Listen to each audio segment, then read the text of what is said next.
No black cats, just straight facts. Triple P certified. Listen, we can talk about odds all day. It doesn't matter what the odds are. It matters what's gonna happen.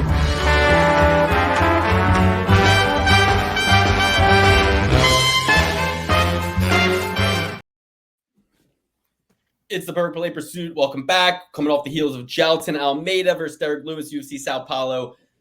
Upcoming UFC 295. We got 2 title fights on the line. We're here. We're excited, guys. We're coming off of a pretty lackluster UFC card. I got Dan with me. In case you don't know, that's Alex. New shaved face, cleaned up hair, sober as a judge. Show him what you're drinking, Alex. No heinies this time. He's got Pudilova. And not because he's hungover. And not because he's hungover. It's because he's dehydrated because he's been working out. So shout out to Alex. He's doing no something November. Not probably what you think. No bad things. No bad boy things. So me, I'm chilling. I'm here. I had a fun weekend. I didn't watch the card. I didn't watch a single fight. So I'm gonna let these guys talk through their thoughts. I had some of my own, even though I didn't see the fights. And then we're gonna break down UFC Fight Night. Brandon Allen versus Paul Craig. It's coming up 2 weeks from now. I already took a look at the fights. There's a lot of interesting lines, a lot of interesting action already on DraftKings that we can bet and we can take a look at. So we're going to break down UFC Vegas 81, 97, who the fuck knows. Paul Craig versus Brandon Allen. We're breaking it down top to bottom, main card and prelims for free for you here. If you're looking for the UFC 295 breakdown, it's already been done. Check it out. It's right there in the episodes. Give it a watch. Give it a like. Give it a comment. And if you want to hear us go through that whole card again, we're going to do it in the Patreon, the Comb Club. That's where you can get the extra episode of the show. Patreon.com/Parlay Pursuit, Fine Tooth Comb Club, where we break down the card a second time with a fine tooth comb, let you know what we think week of the fight, let you know if anything has changed in our hearts and our minds, or if some fights themselves have fallen out or changed, we will address them, and much, much more. We get into all the topics we don't want to discuss on the main YouTube channel. Join us there if you want to support the show. If you like the show, that's where you can support the show. And very important note, we are going to start gambling with that Patreon money. We decided, been thinking a long time what to do with it. Usually we just give it away. We gave like $500 to Joe Selecki. We gave bought some kids, Polish kids that were refugees from the Ukrainian conflict. We bought them boxing gloves.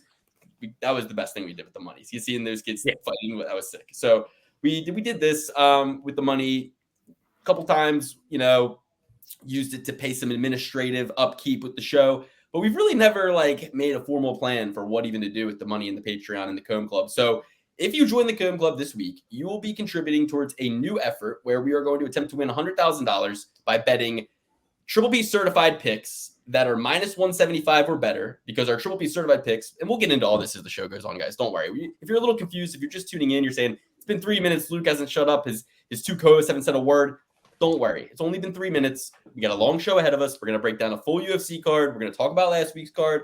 We're going to catch you up on everything that's going on because it's a lot of exciting stuff. But this week, we have our first ever Gambling with Your Money event. We haven't figured out a name for it yet, but we're betting with the free money that the fans give us, the audience gives us. We're betting with it. We're going to gamble with it. And we'll let you know who we're going to pick at the end of the show. I mean, we let you know, I think, last week if you watched it. But Dan, Alex, what's going on, man? Dan, you first. Dan was the big winner, yeah. Coming off the I forgot. Oh my God. How did I would have thought that you would have pictures of them. You would put a picture up of a huge winning weekend. Come on. Lackluster. We are coming off of a huge winning weekend. I would have thought you'd had these pictures uploaded of my winnings. You put them on, or the first things you did on the show, but instead you completely sideswiped me. Talking about this free money. I don't know anything about free money. We earned this money through our hard work, dedication, giving you guys quality picks. Specifically, my winnings from last week. If you tailed me, you'd be up plus 1,200 $1 units. For those of you who are not good at math, that's plus $1,200. It was a great weekend by me. I survived a bunch of canceled fights, draws, weird things going on. It was a weird card in general, but at the end of the day, I just want to say, can you guys see this? The light's a little. Oh, I am grateful for the PPP. I should embolden that. It's hard to see. Hold it back a little bit. Hold it towards your face. Still hard to see. To see. Either way, it says PPP. The PPP, and I'm grateful for you guys. This is a a gratuitous, is that the right word? Grateful season, right? We're in the Thanksgiving season of November. I'm grateful for you guys. I'm grateful for my intense knowledge of UFC, which has granted me a fortune of winnings, which will continue into this coming weekend, November 11th, UFC 296. Oh my God, I'm just so excited, guys. Alex, let me toss it over to you. How we doing? Hold on. Oh, yeah, toss it over to Alex, but we got to get back to you. We got to talk about your $1,200 in winnings. And, guys, this was posted in the Patreon, so I should mention that. The Fine Tooth Comb Club, not only do you get an extra episode every week, but you get access to the open bet sheet. That's right, sheet. There's one sheet now with 4 tabs. Sheet. One tab contains all of our picks, just the straight picks, who we think is going to win. That's on one tab, neat and organized for you. Then we have 3 little tabs, Luke, Alex, Dan, all the bets I'm making, all the bets Alex is making, all the bets Dan's making, posted in the Patreon. And every one of Dan's bets was posted in that Patreon. So if you tailed him, you would have put out, what, Dan, a couple $100? You would have brought back $1,200. You'll have the exact numbers for us soon. But Alex, let the people know what's good with your life.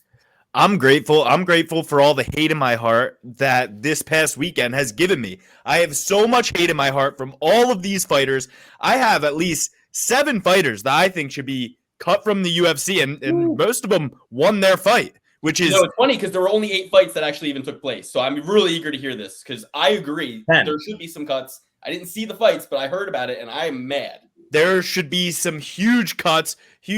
Guys are calling for title shots. They shouldn't even be in the organization as far as I'm concerned. Them, Ariel Helwani, and, Francis Ngannou can go over and try to get that Saudi money for boxing because apparently they pay for nothing. But it was terrible, Luke. It was terrible. Your guy, Arman Petrosian, couldn't even make the walk. Couldn't even make it to the cage. He weighed in and everything. He's throwing up in the back. He's nervous. He's scared. He's scared of the guy.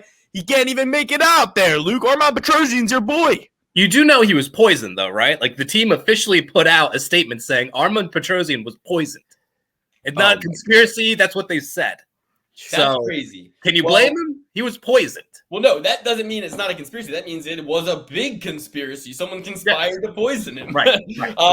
Okay, so I found out the main fight I was excited for was Arman Petrosian because if you've been following the show, you know that last year 3 of this show's existence, season 3, year 3, we managed to finish the year with 70% accurate Triple certified picks over hundreds of given.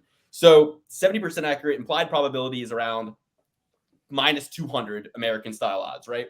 So with this information and seeing that the Triple certified picks have continued throughout year 4 to remain 70% accurate, I have decided to bet anything Triple certified minus 200 or better. And by minus 200 or better, I mean minus 200 is our break-even point. So really, we're looking for some profit to be made between the beta of the minus 200 and whatever we're betting on. So obviously, if it's a Triple certified underdog, that's a green light for me. The 2 fights that fell into that category this week, and it's just how the ball bounces. It doesn't really matter. We don't conspire to make any pick Triple certified. If anything, we all want less Triple certified picks, and we're more scrutinous if we find out that all 3 of us are in line. We rethink it more so, and we want to really make sure they deserve to be Triple certified. Now, we had 2 fighters that fell into this category.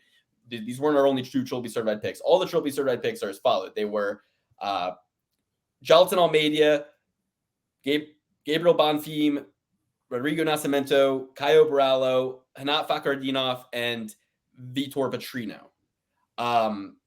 Alex Untriple certified, Denise Gomes, picking Angela Hill. She would have fallen into this category when she was Triple certified, but Alex Untriple certified went with the winning pick Hill. When I saw the weigh-ins, I was actually Team Hill as well. You can say what you want about how old she is. It hasn't shown yet. So, I hate betting on old ladies, but Angela Hill is the most pesky fighter in the women's division. She's the bane of my existence. Moving on. That's just an obvious Angela Hill wins fight. Like, you got an up-and-coming star. It became very apparently obvious. But when I look at the one pick that was, minus 115 or so, it was our guy Petrosian. Arman Petrosian over Hidalgo Vieira. He was Triple certified. He fell into the criteria well below our minus 200 breaking point. So I bet him at his money line, and the money was returned to me. The fight was voided. But Dan is saying he was poisoned. Alex is saying he's a bitch. I think the truth lies somewhere in the middle because you should be able to fight even if you're poisoned. I think, but Nick Diaz did. But dude, we have to really address Brazil. I mean, Brazil is. a dump. And if you saw the locker room footage, it looked like they were about to be in a hostage video. Like, if you saw any of the footage from the locker room, them getting taped up, the walls were falling apart. There's exposed wires everywhere. I didn't feel safe for any of my American citizens in that locker room for 1 second. It looked terrible. I would never fight in Brazil. I'll never go to Brazil. I would go to Brazil. I would fight in Brazil. But here's the thing. I think that the Brazilian fans need to get their shit together. The Brazilian MMA community is a disgrace. They all need to get their shit together. They are terrible to the fighters in terms of booing and yelling and carrying on. Really saying they'll die, saying you will die. It's not even fun. Like with the, it's fine if you want to boo and stuff, but they get really emotionally involved in a way that makes you think they don't know. They're not in on the gimmick. They're not in on the bit. And they're going to actually storm the octagon and kill people. Like they get to themselves work up to an emotional level, right? Throwing things into the ring. That's happened before, only in Brazil usually. I mean, it's like the other thing I want to say about Brazil, there's this poisoning allegation. So add that to the many, things. But the other thing about Brazil is that they left Glover Teixeira standing there like an asshole in the middle of the ring when he retired. They left the fucking arena when he lost. They left him there. And then they stay there for Jalton Almeida, giving him a fucking standing ovation at the end. So it's like, they don't even really know what they're doing. You know what I mean? Well, I think there's different, different areas of Brazil react differently. This was where? Sao Paulo? I mean, I would imagine that there's a different type of crowd than, say, a Rio de Janeiro. I have a little bit of an opposite take here. Do it when they're in America, too. They do it when they come over here, too. I'm saying the mentality around how they support their fighters, it's just a little weird. It was lame on Saturday, though. I was telling you, it was lame. It's like, hey, guys, you can have favorite fighters that aren't from your country. Like, and you don't need to poison fighters from other countries. Adolfo Vieira sucks. There's plenty of guys from America I'm prepared to put on the same level as Adolfo Vieira. He got knocked out by Fluffy Hernandez. You needed to fucking poison Petrosian because he was going to kill your boy.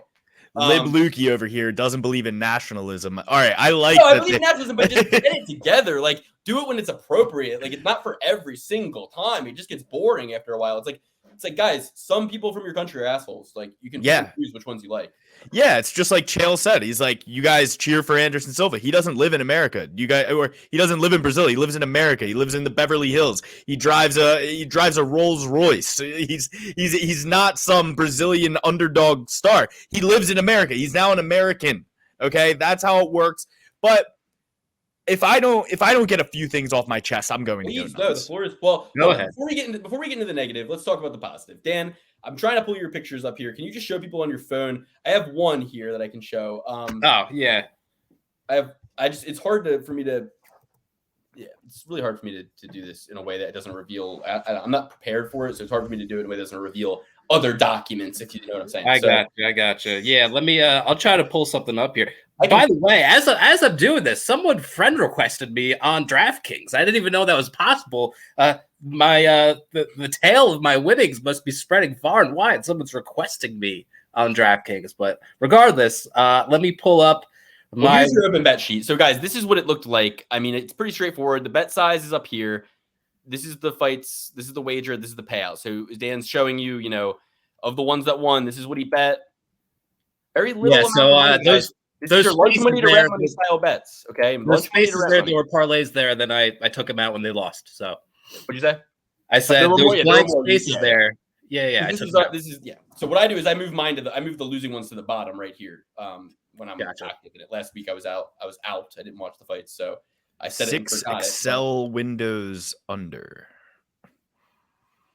What? Okay. Perfect. 6 Excel windows under instead of 6 feet under when they die. He puts them in the graveyard underneath. That's hilarious. Yeah. So there you go, guys. There's the proof. It was in the open bet sheet. Dan, you want to show? Yeah, I got it right here. All right. So just tell us your thoughts. As the fights are going on. Hold on, I'll make your screen big. Tell us your thoughts, like how the fights are going on as they were going on and everything. Yeah. So as you can tell by. Probably can't really hold it closer to the screen. No, yeah, there you go. Perfect. Boom. There's one. Here's another. That was kind of like my safety parlay. I ended up putting in 350 in total. So my safety parlay, 6 picks: Mark Giacasi, Eduardo Maura, Vitor Petrino, over 1.5 for the Fakhretdinov fight. Kyle Barallo and Jalton Almeida. I put in exactly $61.54 for a payout of $350.03, right? So safety parlay, that hits. Everything after that is cake. I had a wager for $10. And again, these are all kind of shot down a little bit because of the void of whatever, Rodolfo Vieiro and Armin Petrozzi. And so this one for $10. Bakradinov too. Yeah, right. But he had the over in that one. Draw, except for the ones where I had the over 1.5. So I got one for $10, paying out $215. Another for $7, paying out $215. 10 for $307. 10 for $143. $8.99 for $183.46, and $8.99 again for $183.46. Had a lot of Dalby in there. Dalby for me. I picked Bomb Fiend, but it was really more of a dog or pass situation, right? Bomb Fiend, kind of like the immovable object versus the unstoppable force thing. Dalby is a very durable fighter. And man, just talk about that fight real quick. Bomb Fiend, it's really awesome when you see a guy's expression go, holy shit, like, I'm definitely going to lose this fight. His eyes were like wide, like, oh my God, I am gassed out. I got nothing left to offer. And Dalby's just poured it on him. So I really had more of a dog or pass situation going on with Dalby. Couple parlays with Dalby in it, and a lot of blank spaces as well for that fight. So I believe he was at plus 440 by fight time, which obviously hindsight 2020, awesome line for anyone who picked up on it. But that was pretty much it. Got my safety parlay to hit with a bunch of, mid-sized bets going on for 180 plus, right? So a nice night of winning. Very cool. And that's the style of betting we do on the show from the start. This show began with us just betting one bet, which was our perfect parlay, a $10 bet on every fight and all of our picks. 6 events later, I hit a perfect parlay. We started the show in 2020 when Tony Ferguson fought Justin Gaethje. 6 events later, when Jessica I fought Cynthia Calvillo, a night that will live in infamy, I hit a 10-leg parlay, $20 to pay $1,660. There's a video highlighting it in the description below. But that really kind of made us think that I think we could do this all the time. And then I came aware of Cody Safdik's show, Dog or Pass, where he structures his bets that way too. You see, he hits 1, maybe 2 a year.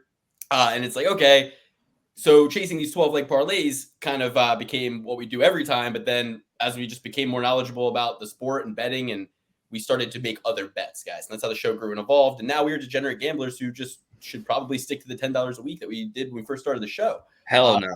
No, not Dan. He did very well this weekend. So, guys, you can fade us, you can tail us. You have a choice of 3. You can mix and match from all 3. You can do the Triple P certified. There's a million different options. You are the key.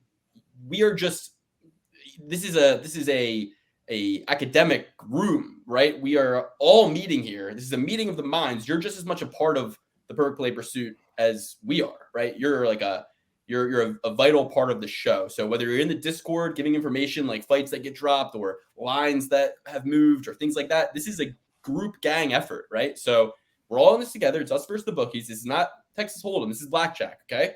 And I really believe that we are heading towards some tremendous, gigantic winnings because of 2 factors: sobriety and patience. Okay, Alex has the sobriety, I have the patience. Dan has never had a problem with either, so he's just kind of sitting in the middle as a locus of stability and control. But now that Alex is going through November sober, he is going to have so many new thoughts that come to his mind without the alcohol, diluting him. They're almost all bad, though. Especially this weekend. I was calling for heads. I was calling for heads this weekend. I'm keeping you like a dog on a leash right now, but we're gonna get there. And listen, it starts with the bad. Good thing you have patience, because if you make me wait for 2 more seconds, I'm gonna go fucking nuts.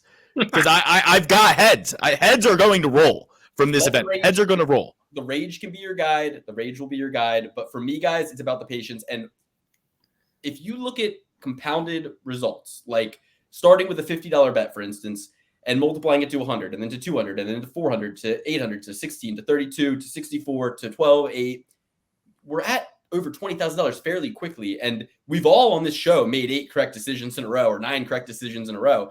And we've done them at odds better than plus 100. I mean, Dricus du Plessis against Robert Whittaker, plus 330. I knew that was going to happen, right? So when these events happen and we just kind of have it in our mind's eye of what's going to happen, it's Triple B certified, the odds are there. We're going to strike. We're going to strike with the Patreon winnings. The first one we're going to do is this weekend, Sergey Pavlovich over Tom Aspinall. We Triple B certified him on the YouTube show. We've all been chatting in our group chat, so I know we're Triple B certifying him again in the Comb Club. And, you know, we've talked it out. We argued it out. But the beautiful thing is the criteria of betting with the Patreon money has to be a Triple B certified pick better than minus 200 odds. So we all have veto power. At any moment, any of us can just simply say, nope, not comfortable with it, not Triple B certifying it. And I love that mechanism. And I love the renewable resource that is the support that you give us to the show so that we can keep going after this, guy. So keep funding the Patreon. Join now if you're not a member. If you're a monthly member, we need you in there for the full year. You get a discount. It's much a better deal for you. Get in there for the full year. And we're going to gamble with the money. And we're going to try to win massive sums of money. That's going to turn into big, big things for the show, whether it's Triple P Fest, where we can all go somewhere and just ball out, or whether it's some other unkept promises I'm going to give you. Just know that we love you. And it is my goal to satisfy each and every one of you. Whether I'm going to be able to do that, you can talk to my baby mama, you can talk to my mama, you can talk to my brother Alex. I disappoint people all the time, okay? So I'm doing my best. All right. Alex. We've got some heroes. We've got some villains on the night. First hero, Derek Lewis. Dan, do you agree? Hero, Derek Lewis. He did a great job. Oh, for just, you know, for sticking it out. I mean, everybody, like, I gave short notice. I gave you the easiest bet of the night. As soon as this fight was announced, as soon as I saw ESPN MMA was highlighting that Derek Lewis is the knockout king and Jailton Almeida finishes all of his fights in the first round, what did I say? This is an over fight. This is 100% an over fight. And if you don't agree, you're crazy. There's no way that these guys do the same thing every single time. If you think that just because something has happened a ton, that it's going to continue to happen, you're an idiot. You got to take other variables into the air. You got to think. Derek Lewis, he is a guy who will stall you out until he gets the most perfect position. He's not going to leave himself open. He has some pretty good jiu-jitsu. Derek Lewis did great. Jailton Almeida, on the other hand, villain of the night. He sucks. He's absolutely terrible. You can't take out a 38-year-old fat man. You can't take him out of there. Derek's lost a lot of weight. He's got abs. Really spelt now. Hey, guys. I love the fat man, all right? But regardless, if you're walking around at 265 with a belly on you, I don't care how many abs you have, you're a fat man. I love Derek Lewis. And I appreciate his weight loss journey. I'm on one myself. I am a fat man myself. Another villain of the night, Gabriel Bonfim, should be cut. Should absolutely be cut. He stinks. He went for the finish way too crazy in the first round. In the second round, I texted the boys before this fight happened. I said, I think that Dalby is durable enough to make it to the second round and Bonfim can finish him. I just picked the wrong guy. To get the finish. I didn't know he was that durable. I knew he was durable. I didn't know he was that durable. He's very, very durable. He got the fight done in the second round. Hey, I digress. I would have had no problems with what happened after this fight. If Caio Barallo didn't fuck me, by sitting there trying to fuck A-Bus the whole time, he's giving him kisses, high-fiving him. Oh, let me whisper in your ear while I'm on your back when I just rocked you with an elbow. Let me whisper in your ear, hey, buddy, there's only 50 seconds left. I'm going to let you live.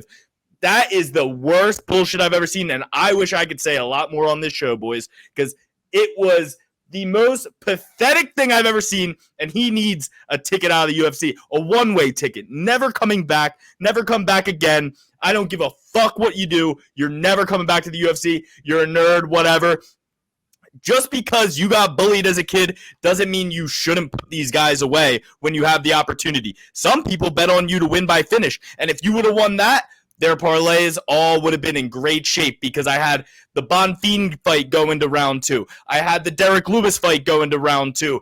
And I was one thing off of that parlay, boys, and it was Caio Barallo not getting the job done while he's laughing it up, having a good time, talking to A-Bus, whispering in his ear, kissing him.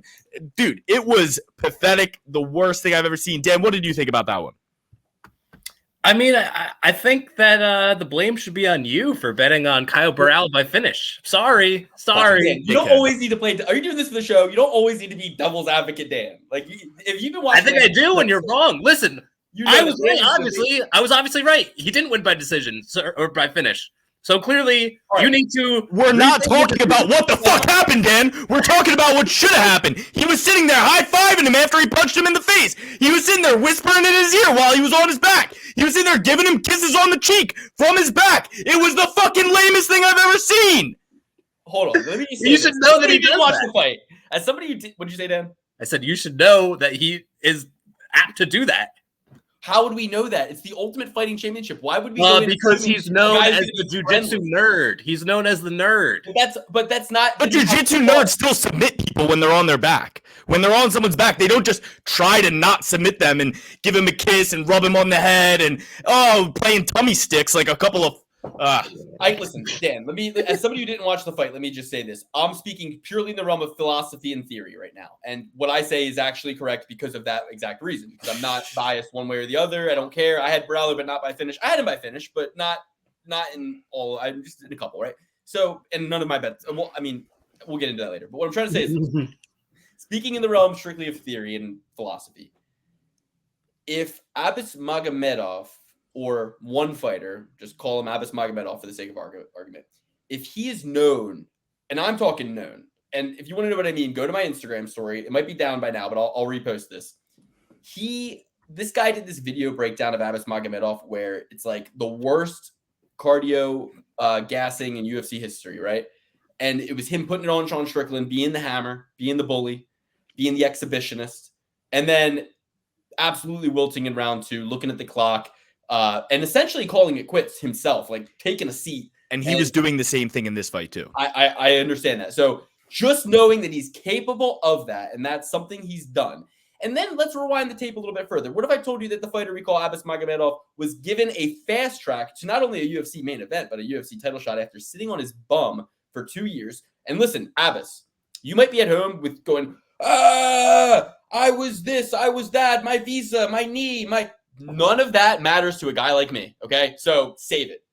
It's either you're in the ring working or for whatever reason you're not. The for whatever reason part is not important to me. So other people were doing things.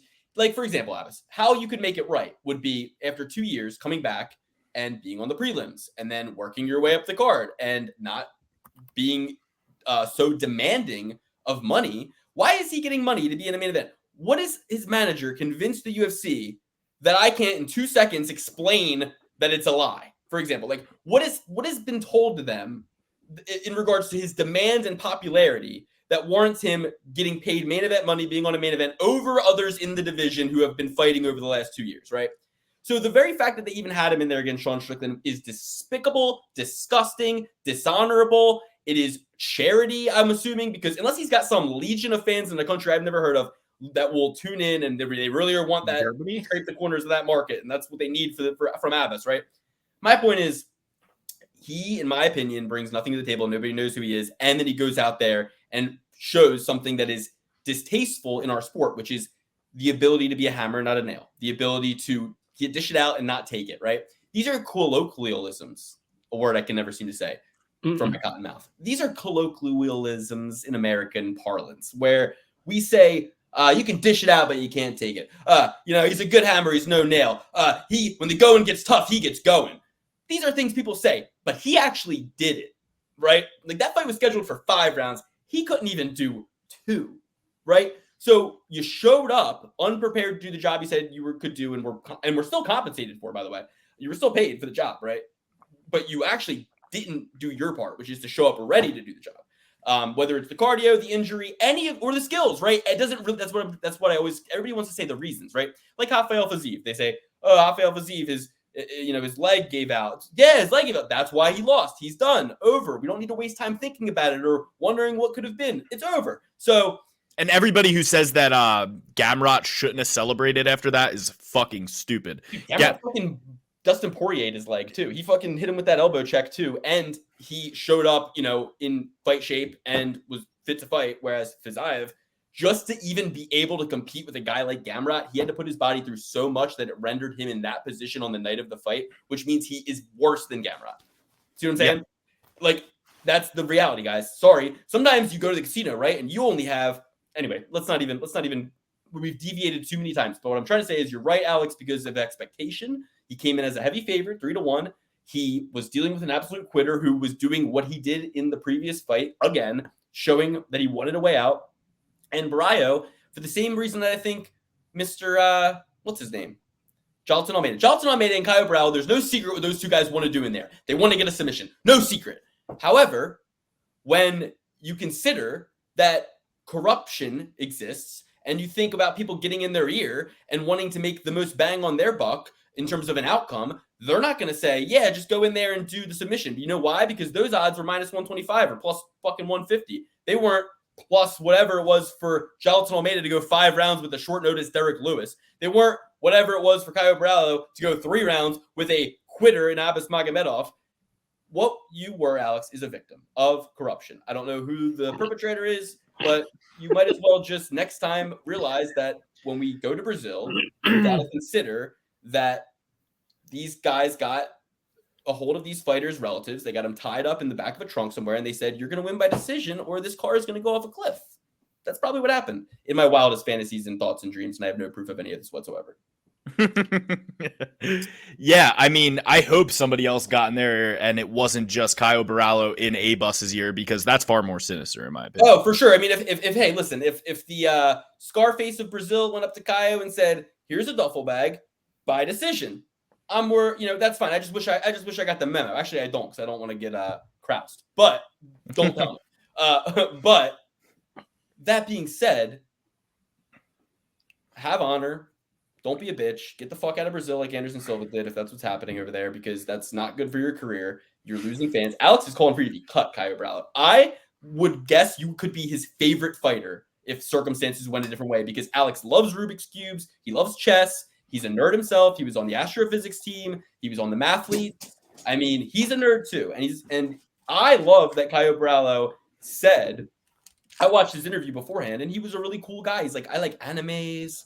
I like, you know what I mean? I was like, I like this guy a lot. I really, really liked him. I did until I say cut him. Yes, I did. So he's a villain of the night. A-Bus also a villain. He's a bus. Abus should not be allowed to fight anywhere ever at all again. Like, go back to the PFL. Nobody should want to hire him. And actually, I could see a few uses for him. You know what I mean? As long as we're all under the awareness of like what we're watching here. But he is the clown of the century award, in my opinion. He's the biggest clown. Not scared of him at all. So, not scared of you, Abus. Yeah. Another hero of the night. We're not gonna be all negative all night. Rodrigo Nascimento. Absolutely great performance. He did what he had to do. We all knew what was gonna happen there. Apparently, Luke didn't get the memo that these guys had fought before. I trophy certified him. All right, good. I'm glad to hear that. I had a bet with Dante Mays on the end of it. I cashed out, but Beautiful. Elvis Brenner, absolutely amazing performance. Luke, if you saw this knockout, he put him down like a sack of potatoes. He hit him. He clipped him on like right behind the ear. And what's this guy's name? Kanan went down head first. He did a swan dive onto the mat after this punch. It was beautiful. Elvis Brenner always has a place in my heart. Now, we're getting a little dicey here. Rinat Fakhretdinov, you did enough. You should have won that fight. Any judge that gives Zelensky the last round 10-8 and didn't give Rinat Fakhretdinov the first round 10-8 when the exact same thing happened, Fakhretdinov outstruck him 56-6 in the first round. First round, clipped him within 30 seconds, almost finished the fight. Then he won the second round. Then he lost the third round in a similar fashion that he won the first round, except the third round was much, much, much closer until Fakhretdinov got clipped at the end. He got clipped with like a minute 30 left. Zelensky's on top, pouring it on. He survives. He ends up surviving to the end of the fight. But if you give him if you give Zielinski a 10-8 round in the last round, you have to give Fakhretdinov a 10-8 round in the first round because it was the exact same circumstance, except Zielinski didn't do shit in the first round, and Fakhretdinov was leading a competitive round up until he got clipped. Dan, what did you think about that draw? That shit show of a draw, the screw job. Yeah, probably not the correct ruling on that one. Do I hate it? Hate it? Not really, because it was kind of a draw. Like, Fakhretdinov won round 1. Round 2 was kind of a toss-up, in my opinion, and round 3 was decisive for Dos Santos. So it was a sandwich, you know. It was a sandwich. It was a sandwich. In boxing, if you have a close round, and listen, Lord knows I don't love boxing, but I kind of like this. If there's a close round, we don't mention boxing on the show. Well, we mentioned it. We mentioned it because we took the Muhammad Ali poster down and everything. And we pushed away what we don't like. Okay, so there we go. What I do like about boxing, at least for whatever. If you say it again, I'm removing you from the show. Boxing. Guys, we took the Muhammad Ali poster down. Boxing's dead. I'm gonna go to the local gym and I'm gonna be like, "Yo, I'm here. I'm here for the jiu-jitsu. I'm here for the. I'm not here for the boxing. I'm not here for the boxing." I even replaced it. That thing's gone forever. I even replaced it. What is that now? What's that? Tupac? That's Revolver by the Beatles. Oh, okay. Sick. Tupac. Was that Tupac? Fuck. Okay. And I returned the John Jones poster to not upside down anymore. It's right side up now. But I should have left it upside down. You should just tape a picture of Jake Paul on his face. I'm trying to get. I've had that bit in mind for so long, but when you don't have a printer, it's crazy. It's like trying to think of where to print something. Go to Staples, you bum. The library. I know. There's CVS, there's Staples, the library. Just support your local library. Imagine me at the library printing out several pictures of Jake Paul and Francis Ngannou. Just thousands of a picture of Francis Ngannou and Jake Paul. Like, who is this guy? You know what I kind of like about the John Jones poster? He's like covering up his chest. He's like, "Don't tear my pec." Under no circumstances. Yeah. Poor Johnny. But yeah, no fault of Celeste for good luck towards Sergey. No fault of Celeste saying, "I'm gonna go down. I'm gonna fight John Jones." No, you ain't, Tommy. You're gonna get knocked out by the Russian this weekend, dude. I think I'm getting a little worried though because something tells me that like here's what I see in my mind's eye. I'm gonna be honest with you guys before we break down the card.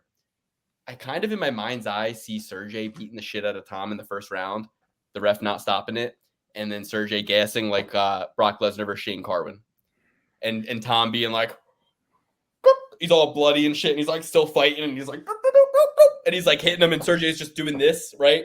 And he's doing this, he's fine, and he's Russian, so he thinks that the ref's going to let him fight forever. And you know who's going to be judging that or reffing that, right? Mark Goddard. 100%, Mark Goddard right? for sure, right? Yep, 100%. I mean, I'm not positive. I don't know yet, but just watch. No. I know it's going to be. I saw it in my mind's eye. So if he's the ref in the ring that night, we got to fucking not make this bet. You know what I mean? Yeah. But I just see Sergey like getting hit with shots that like are nothing, and then just kind of like the ref being like, "All right, fight back," and then stopping it prematurely. So if that happens, I called it, so nobody can make fun of me because I called it. But perfect. I can't have egg on my face if I knew that was going to happen. But so, fuck, dude, I almost like know that's going to happen now. You know what I mean? It's okay. I mean, I'm pretty sure it's going to happen too. But this is Comb Club talk, baby. We got a whole nother card. Shit, dude, I'm sorry. All right, guys, join the. But before that, no fault to. We're going to have to really talk about that a lot. And we're going to have to see what we can do. Maybe there's like Tom Aspinall round 2 that we could grab. And then we get Sergey Pavlovich knockout round 1, and then we're good both ways. Maybe we do that if we, you know what I mean? Mm-hmm. I don't know. Anyway. But to finish up the rest of this card, Zielinski, no fault to him. More fault on Renat Fakhretdinov, but nonetheless, I still think he should have got his hand raised. Vitor Petrino, hero of the night. Absolutely amazing performance. Angela Hill, very, very stunning performance as well. She did absolutely phenomenal. Period girl, Mora, period girl. I'm going to miss weight by 5 pounds because I got my period. I have a petition. I want PIM SADA. I want a PMS SADA. I want to know when these women's cycles are because I can't call anything. If I don't know if it's the rage behind the cycle, that will lead them to fight better, or just the extra weight from the chocolate and the candy that they're eating during their cycle. But I need to know their cycles. I don't want to see another ladies fight without knowing these girls' cycles. I need to know every single time, every intimate detail, when it starts, when it ends, how heavy the flow was. We need to figure all this out because it's been a mystery to me my whole life, and I need to know how it impacts performances. D1 Decase did great. That was a bit of a close fight. It probably shouldn't have been a split decision. I think Decase won every single round pretty convincingly. But there was a couple of screw jobs. I should have known after that first fight. I mean, I put devil's advocate in. I put into the Discord. I put into the Discord that night after that first split decision with the Decase and Fernandez that there's going to be a couple of screw jobs. Luckily, there was only this one and the Renat Fakhretdinov fight, and we got away pretty scot-free. But that's because every other fucking Brazilian won the fight, so there was no real other way to screw it up. Yeah, so now we have a card where we saw everybody with an OV or an EV in their last name win, and then now we see a card where everybody who's from the Brazil wins. Petrino, Brenner, I'm looking at Dan's bets, not the winning. There was only 2 non-Brazilian fighters to win, and it was Angela Hill, Mark Decase. Yeah, I'll count Zielinski as a Brazilian win because he got handed that one. He got spoon-fed.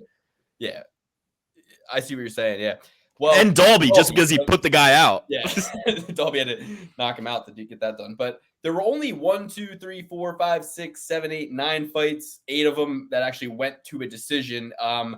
I went 4 out of 8. Alex went 6 out of 8. Dan went 5 out of 8. Triple certified picks went 4 out of 5. Go figure. Only 2 dogs won. Only 1 dog won. Was Angela Hill a dog? Angela Hill was a dog. She won, and obviously Nicholas Dalby was the other dog to get the win there.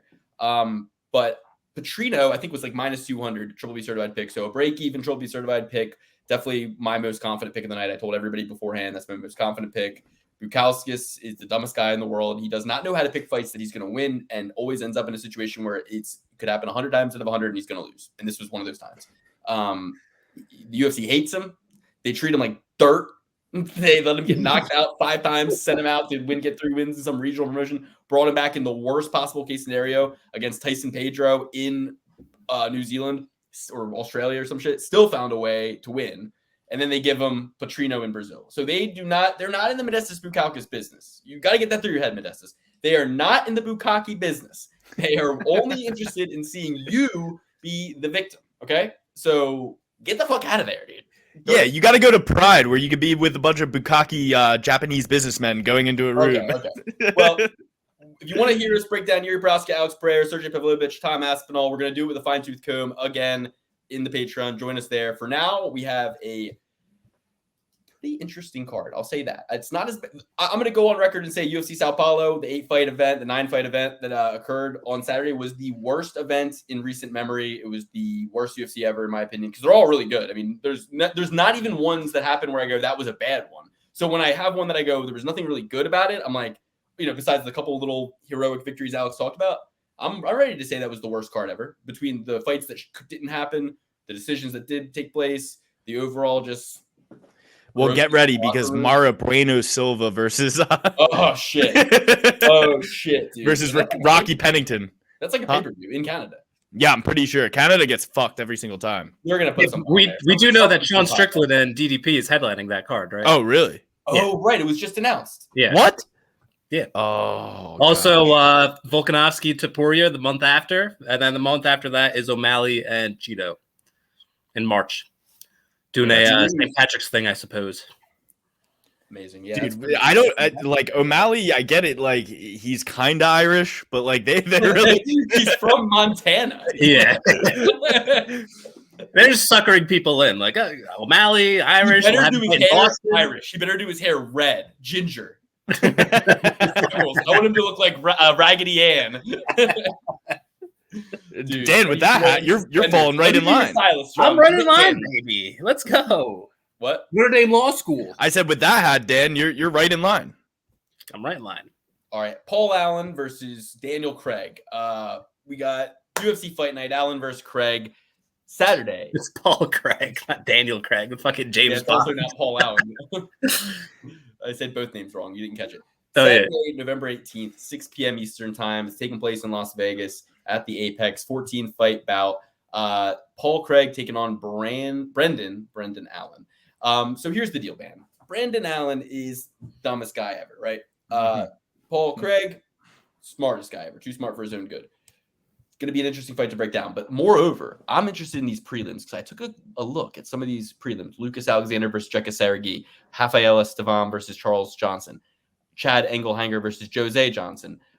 Nicholas Motta versus Trey Ogden. Cesar Almeida versus CLD, Christian Leroy Duncan. Urus Medique versus Johnny Parsons. Jonathan Pearce versus Anderson Brito. There are a lot of fights. All of those ones I just said, I have a specific take on regarding the odds that are currently available and what you should do with them. So if you are interested in getting ahead of the game, ahead of the curve, and ahead of some lines that are definitely going to move, this is your card, okay? Not to mention we got Chase Hooper, my arch nemesis, taking on Jordan Leavitt, 155-pound bout. So we'll see. We'll see what happens there. But for now, we're going to start at the tippy top. Brendan Allen taking on Paul Craig. Brendan Allen, 27 years old. He's going to be 8 years the younger to the Scotsman, Paul Craig. Paul Craig, 17-6-1. He is 3-2 in his last 5 with 2 losses in the middleweight division. Light heavyweight division.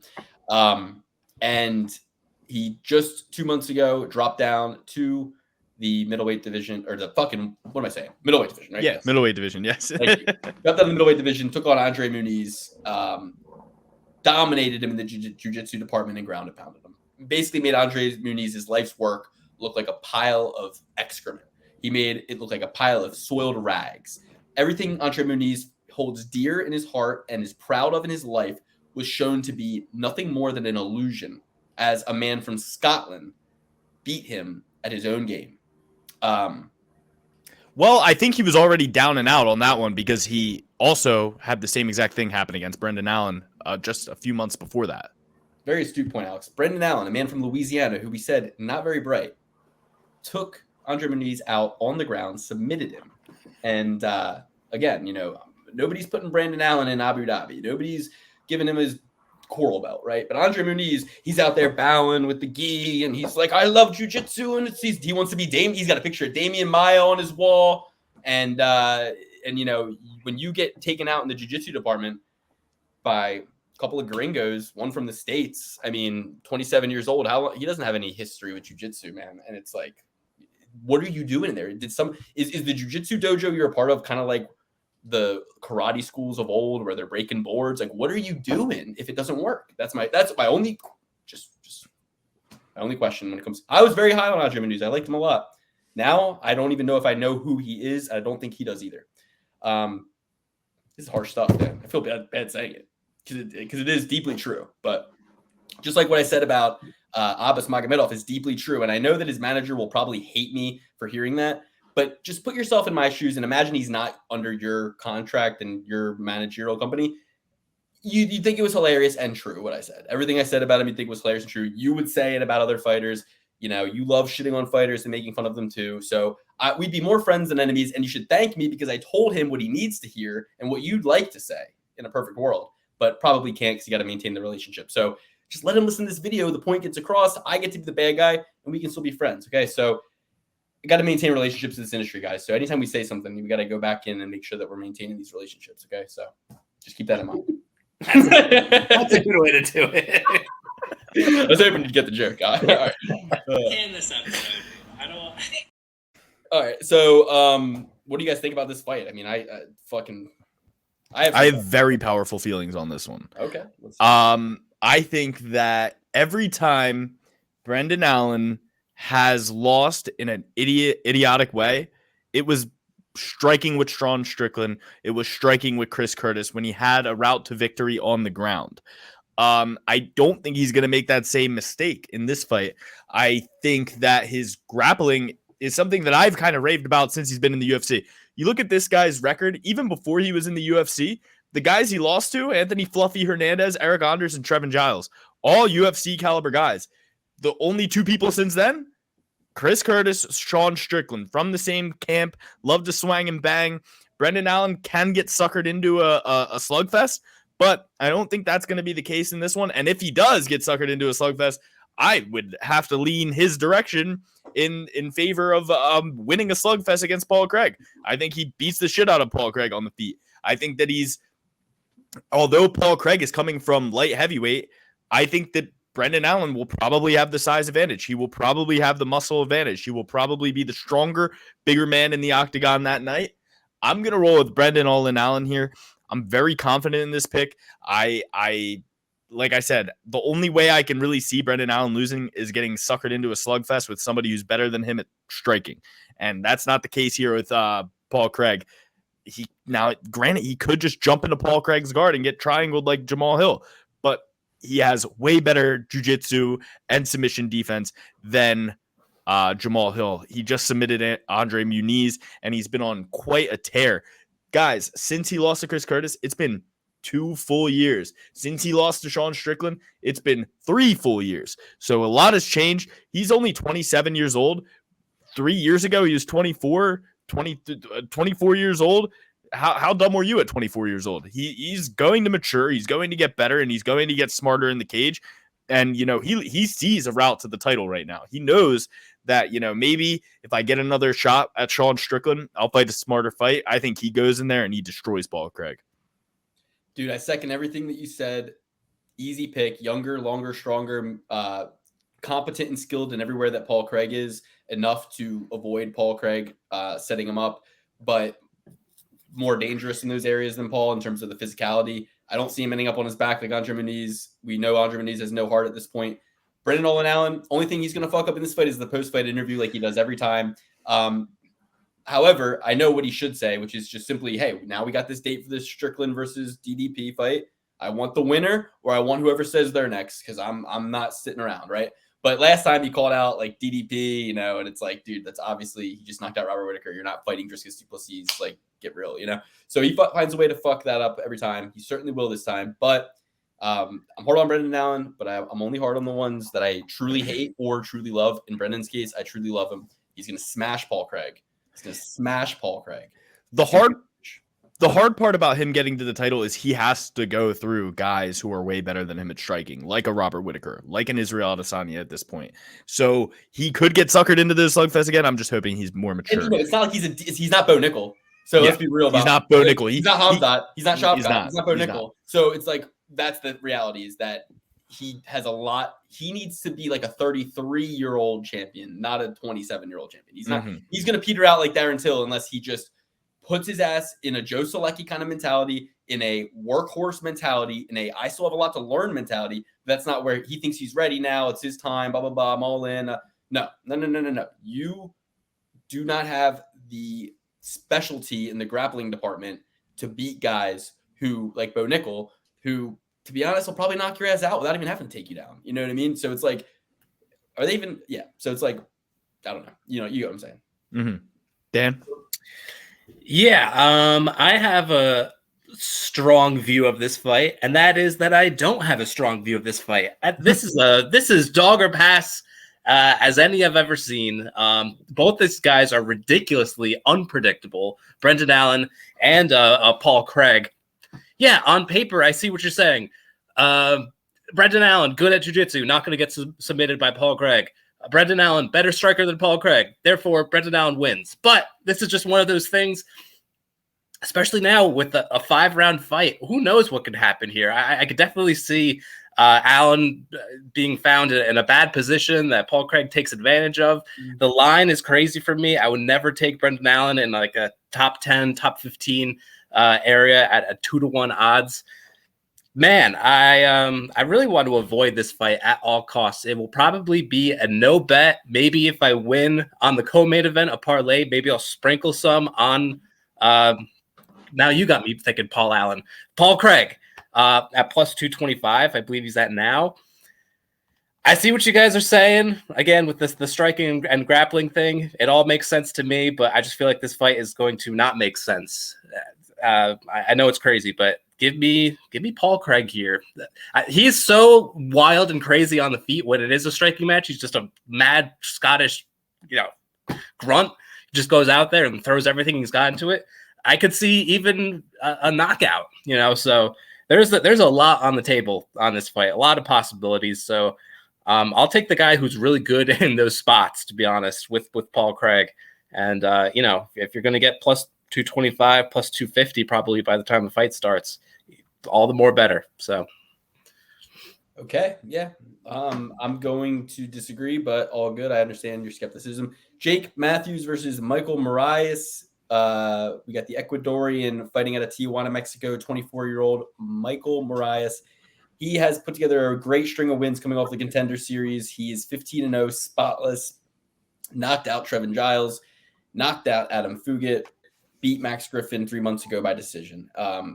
The Celtic kid, Jake Matthews, ever since that decision win against Diego Sanchez 3 years ago at UFC 200, now we're approaching UFC 300, and he has put together in 100 UFC cards 4 fights since then in the last 3 years. He is 2-2 in those 4 with a submission loss 2 years and 7 months ago to Sean Brady.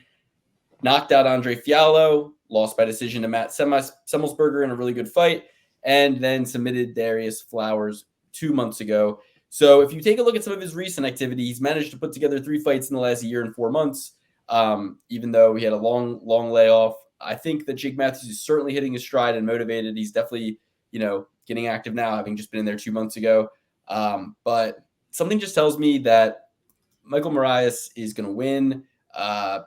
Younger, but has had the right kind of testing, is really good. And I think the odds in this one, I don't know if you guys want to know. I don't think they're out yet, actually.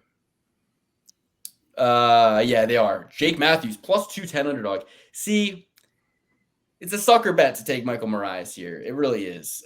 Jake Matthews is competent. He's a workhorse. He's well-trained. A lot of intangibles around, just like, he has some inactivity. He's got 6 losses. But this is exactly the type of spot that you take Jake Matthews in. He's being disrespected at the line. You don't take an undefeated fighter in a matchup like this when they're still young, 24, right? They're not out of a prominent gym. Like, it's not like he's a 24-year-old, training with Dricus Du Plessis like Cameron Simon, or a 24-year-old at Extreme Couture. It's like, where is he at? Extreme Fitness Machado. Where is this? He's training with a bunch of Ecuadorians that never fought in the UFC before. So this is exactly the type of fight that he gets beat in for the first time ever. Jake Matthews, super competent. I'm going Jake Matthews. Fuck it. I was ready to just go with the favorite, make it one of those easy things. Oh, he's undefeated. He's good looking. Looks great with his abs and everything. It's like Jake Matthews. I was ready to come in here and tell you guys, people from Australia suck at fighting. Volk just got knocked out. Izzy just lost. Dan Hooker sucks. Shane Young sucks. Robert Whittaker sucks. I was going to say all of that, but I'm not. Jake Matthews is going to win. Love the dog odds. Dan, what do you think about this one? Oh, I'm complete opposite on this. I like Michael Moraes a lot. I will be fading him in the future, but it'll be against a guy that actually has finishing ability that can really catch him. Jake Matthews is not that guy. Jake Matthews is a finesse fighter. He'll rack up some volume strikes, and he'll get takedowns here and there. But the vast majority of his wins are going to be by decision, especially at this point in his career.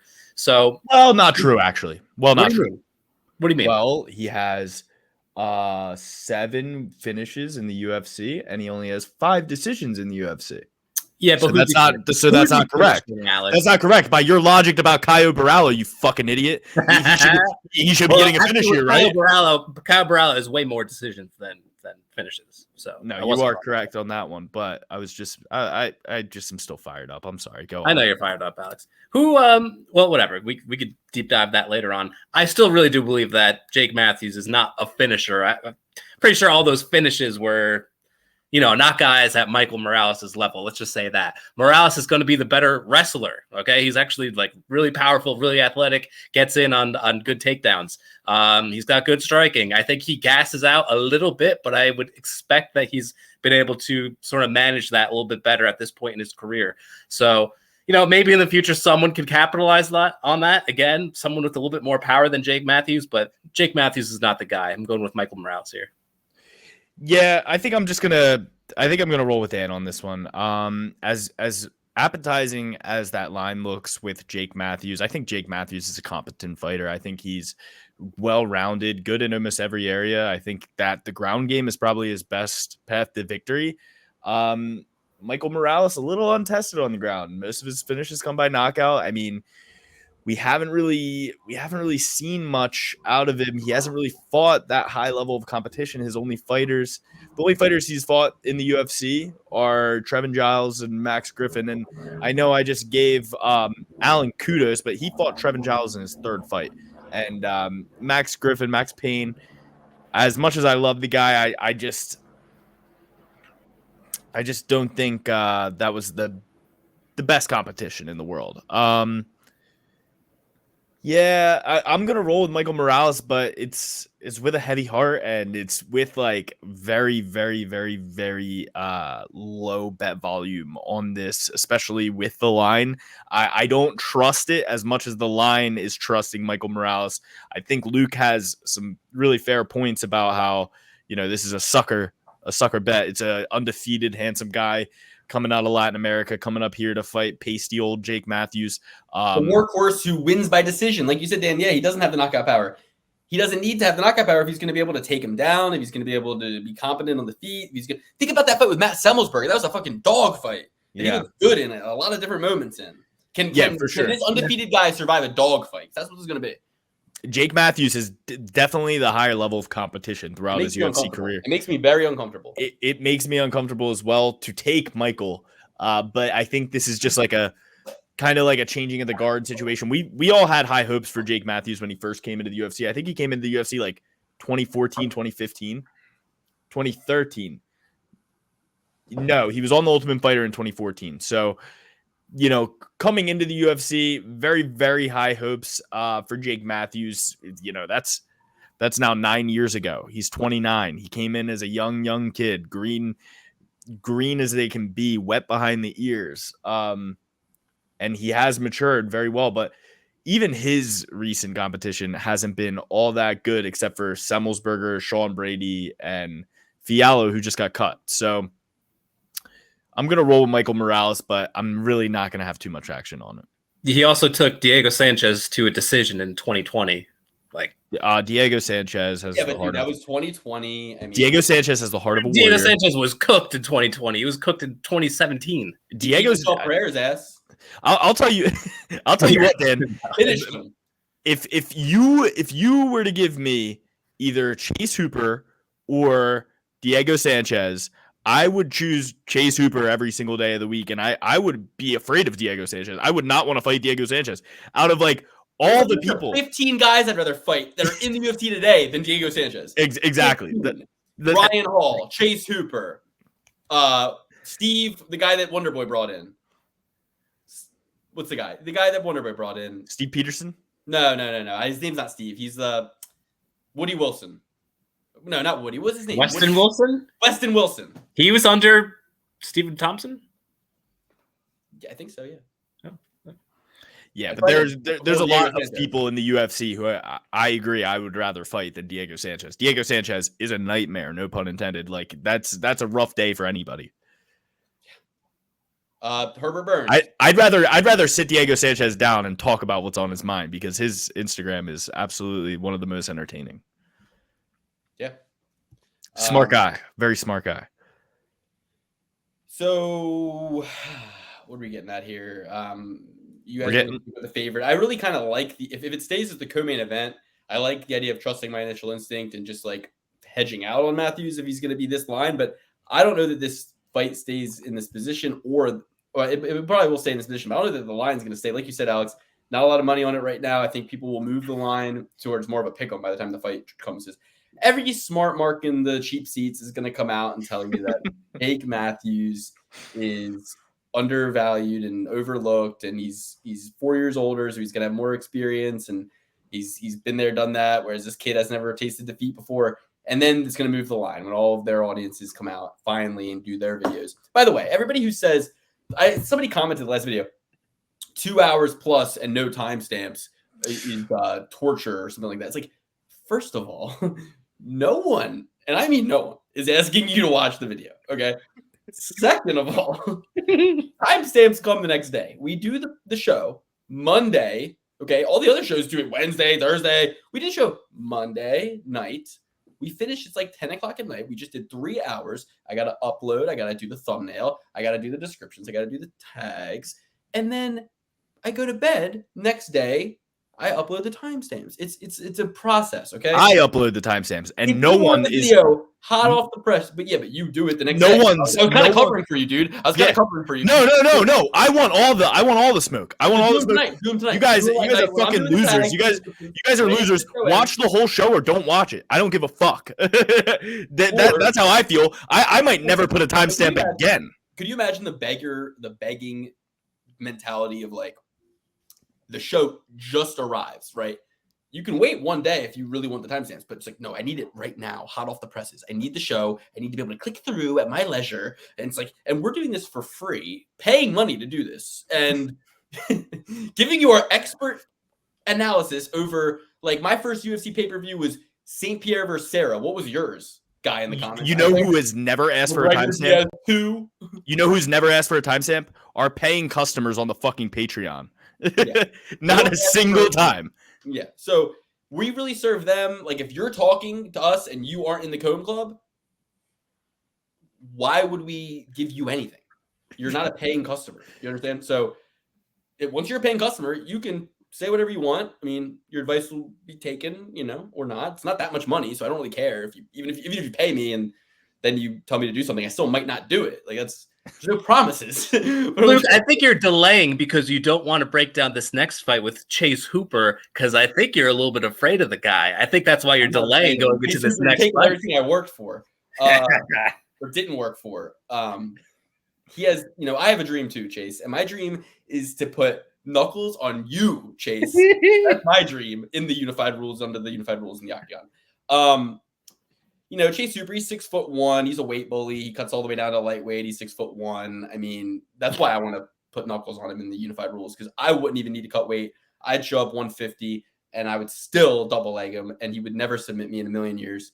But his striking's getting pretty good, guys. Honestly, I'm fat. I'm not training right now, so I would still take it, but I'm not even promising a victory at this point. I would take it because I've talked all this shit, but he should get me now. He should get me right now, because I do need like a year to get back in shape from where I was. You got to get back in shape how you got out of shape, which is slowly, guys. Nothing happens overnight. So I'm motivated, but personally, the line, I would be a sizable dog coming off the couch at this point, and that is warranted. Chase the Dream Hooper, this is a fight where it's like everything I like everything I don't like about Chase, I love about the Monkey King. Jordan Leavitt is so funny. If you've ever seen him on, there's another popular show out there that he's on from time to time, and he's funny. He's got a great personality. He's long form interviews. He's like silly goose. He gets it. People make fun of him. He gets the joke. He's not all upset about it.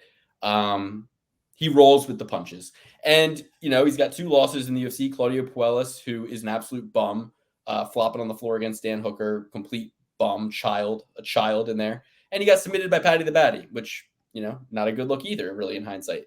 Split decision win against Trey Ogden, smashed Matt Sales with an inverted triangle. But I'm thinking of the fight that he had against Wyman, right? Is that who it was? Matt Wyman, yeah. When he slammed him in his debut. That was crazy. Victor Martinez, he knocked him out in his last fight, looked really good doing so. Jordan Leavitt's the real deal. He's down there in Extreme Couture. This is a man versus a boy. Jordan Leavitt's going to smash Chase. That's my thought. It's my pick.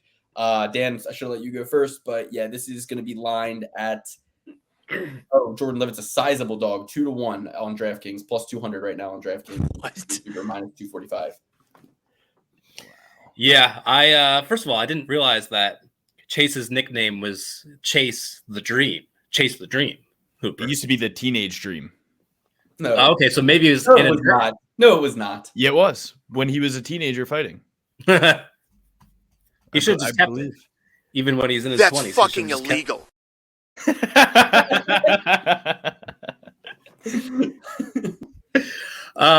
I'm going to go with Chase Hooper as well. I like the fact that he's been, adding in some striking, as Luke said as well. And you have to imagine, he's like 20 years old flat, 21. So it's like when you're doing Pokemon as a kid, right? You would level up super high levels in the very beginning of the career, right? Of the Pokemon. Same thing with Chase Hooper. He's going to be like striking like Anderson Silva in his next fight. He's going to be hitting very high levels.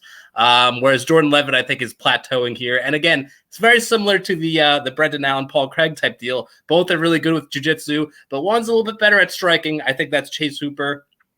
And I think the price tag here is warranted of 2-1. So, but dude, every time I've taken Chase Hooper at chalk, he has destroyed me. Do you remember when I made that parlay? It was like Sean O'Malley. I got to find that one. It was like when Sugar Sean fought Vera the first time, right? And it was a parlay. It was like, I called it like the young boy parlay. And it was like, yes. Okay. No. The curly headed fuck parlay. No. I'm trying to find it, dude. It was when they were both fighting on the same card. It must have been Adesanya versus Vettori 2. Is that it? Let me see. I don't see it. No, I don't know, man. I'm trying to think because it was a night where it must have just been a couple events in a row where I just was like, I took Chase Hooper, then I took Sugar Sean. And it just felt like I was always trying to go with like the UFC marketing angle for like this one like series of months of the show. And I'm like, it was Luke. It was Nunes versus Spencer. It was when he fought Alex Caceres. Well, I know, but that was Sean O'Malley versus Wineland. Yeah, he won that fight. But yeah, I think that. So yeah, Sugar Sean is the man. Chase Hooper wants to be the man. Will he become the man? I'm almost being swayed. This is kind of like exactly the fight Jordan Leavitt loses. Right, he loses to Paddy the Baddie. Lose to Chase Hooper. It's pretty much the same thing, right? Even though, why isn't Chase as popular as Paddy the Baddie? Like, he should be like on Barstool or something. Chase Hooper should be like playing beer pong, doing Barstool. Like, he should be like with a microphone, like interviewing people on college campuses, being like, "What's your body count?"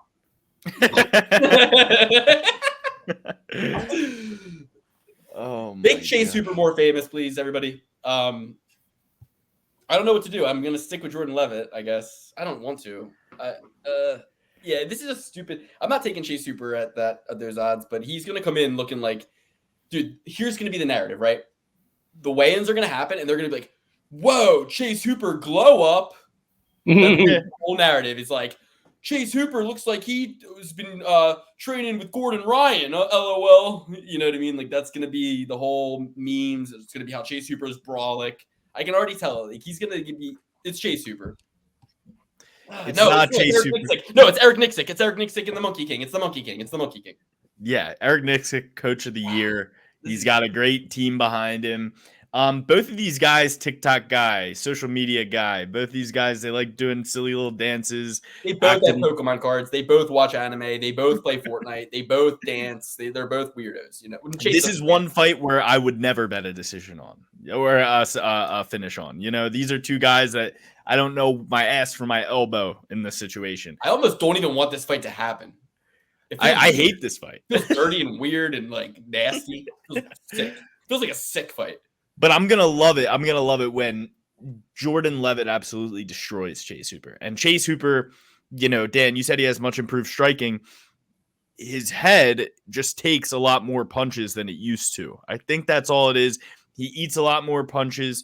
His hair, people say Paddy the Baddie's hair makes things look worse. Wait till you see this curly-headed fuck get hit in the head. It's going to be bouncing around like crazy. He's going to get destroyed. Probably not finished. I think Jordan Leavitt wins this by decision. Both great ground game. Both have a really good ground game. I'm sticking with Chase. Right. I'm chasing the dream, baby. I was thinking about taking Chase, but then I decided to leave it, you know? Hey, you were going to chase it, but you decided to leave it. Yeah. Great joke. All right, Peyton Talbott, minus 535 favorite, taking on Nick Aguirre. As of this moment, biggest favorite on the card, biggest dog on the card. Do we know something they don't is the question we're asking right now. Which one's the dog and which one's the favorite? I've never heard of either of these guys. Well, then I won't tell you and you can figure it out.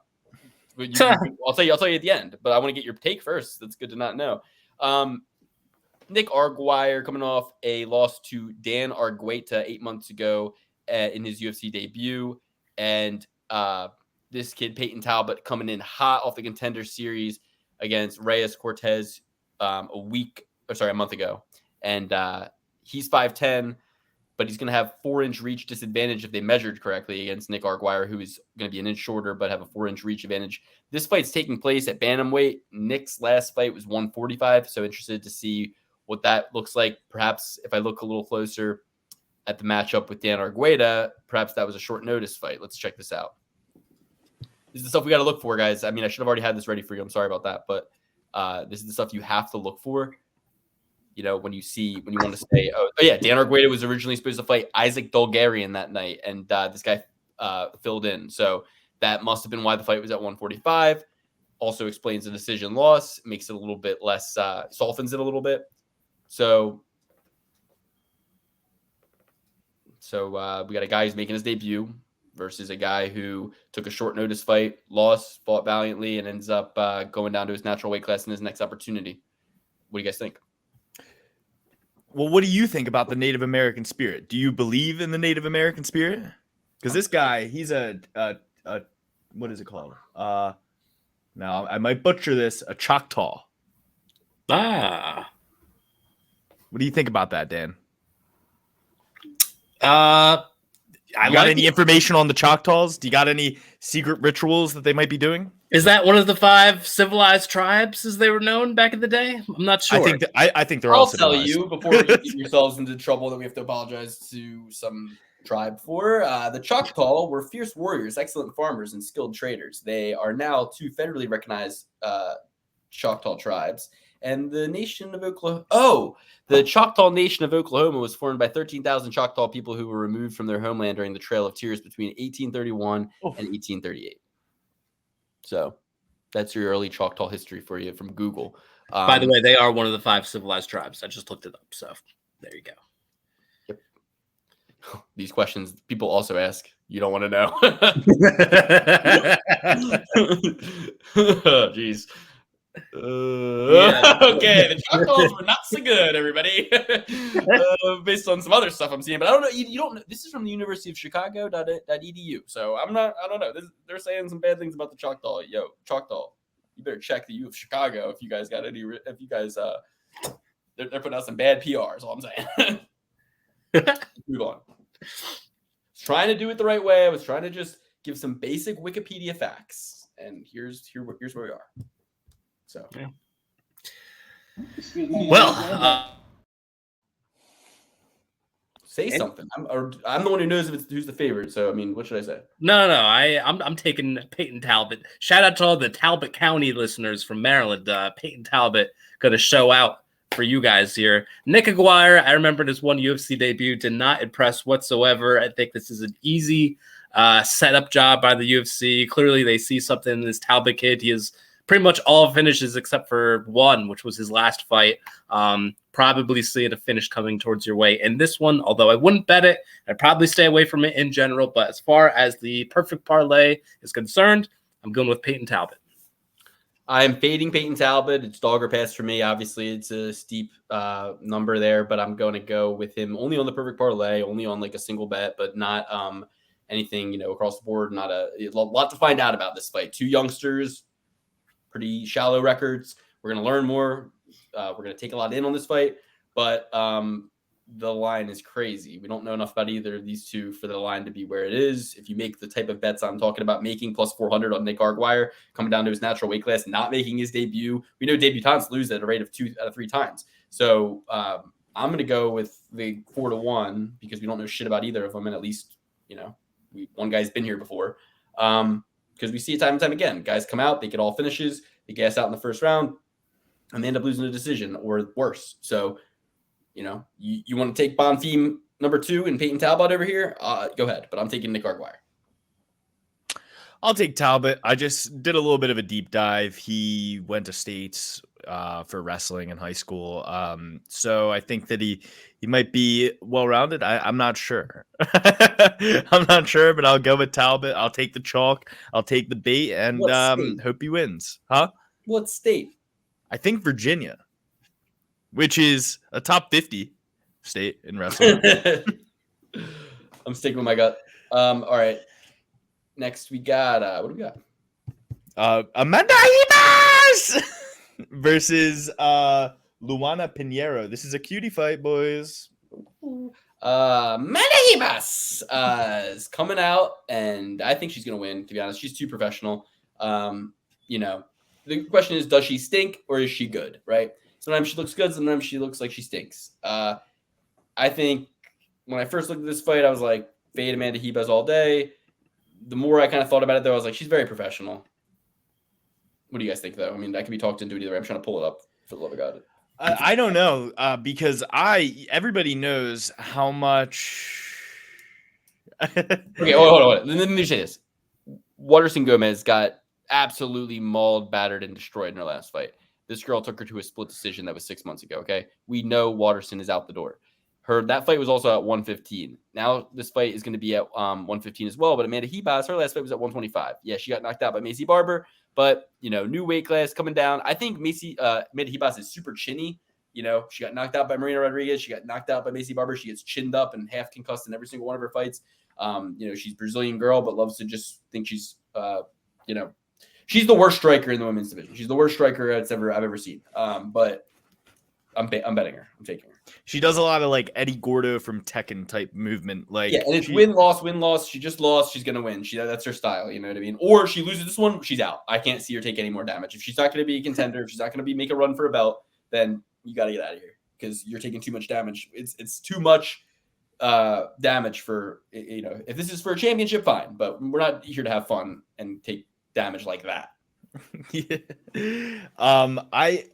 I'm a little conflicted on this one. I wanted to go with the Luana at first, just because she's the hot new toy, and we've seen Amanda Ribas's downfalls already in her pretty young UFC career. But you know, you got to take a step back. I respect Jennifer Maia probably more than any women's fighter in the entirety of the UFC.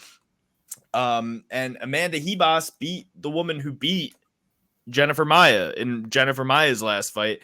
And Vivi Araujo gave Jennifer Maia a hell of a fight when Amanda Ribas just beat her not but fucking 8 months ago. So I'm going to roll with Amanda Ribas here as well. She just has a higher level of competition she's been fighting against. She struggles when she faces somebody with better grappling than her, and I think that's what leads her to get knocked out. I mean, apart from the Marina Rodriguez fight, Caitlin Chukagian, better grappler than her. Macy Barber, better grappler than her. Those variables lead her to get chinned up, as Luke would say. I'm going to roll with Amanda Ribas here. Although Luana has shown a lot of improvement in her grappling in her last couple fights, I just a weird feeling about this fight. I got to go with Amanda Ribas. What do you think, Dan? I think Amanda Ribas by decision is automatic.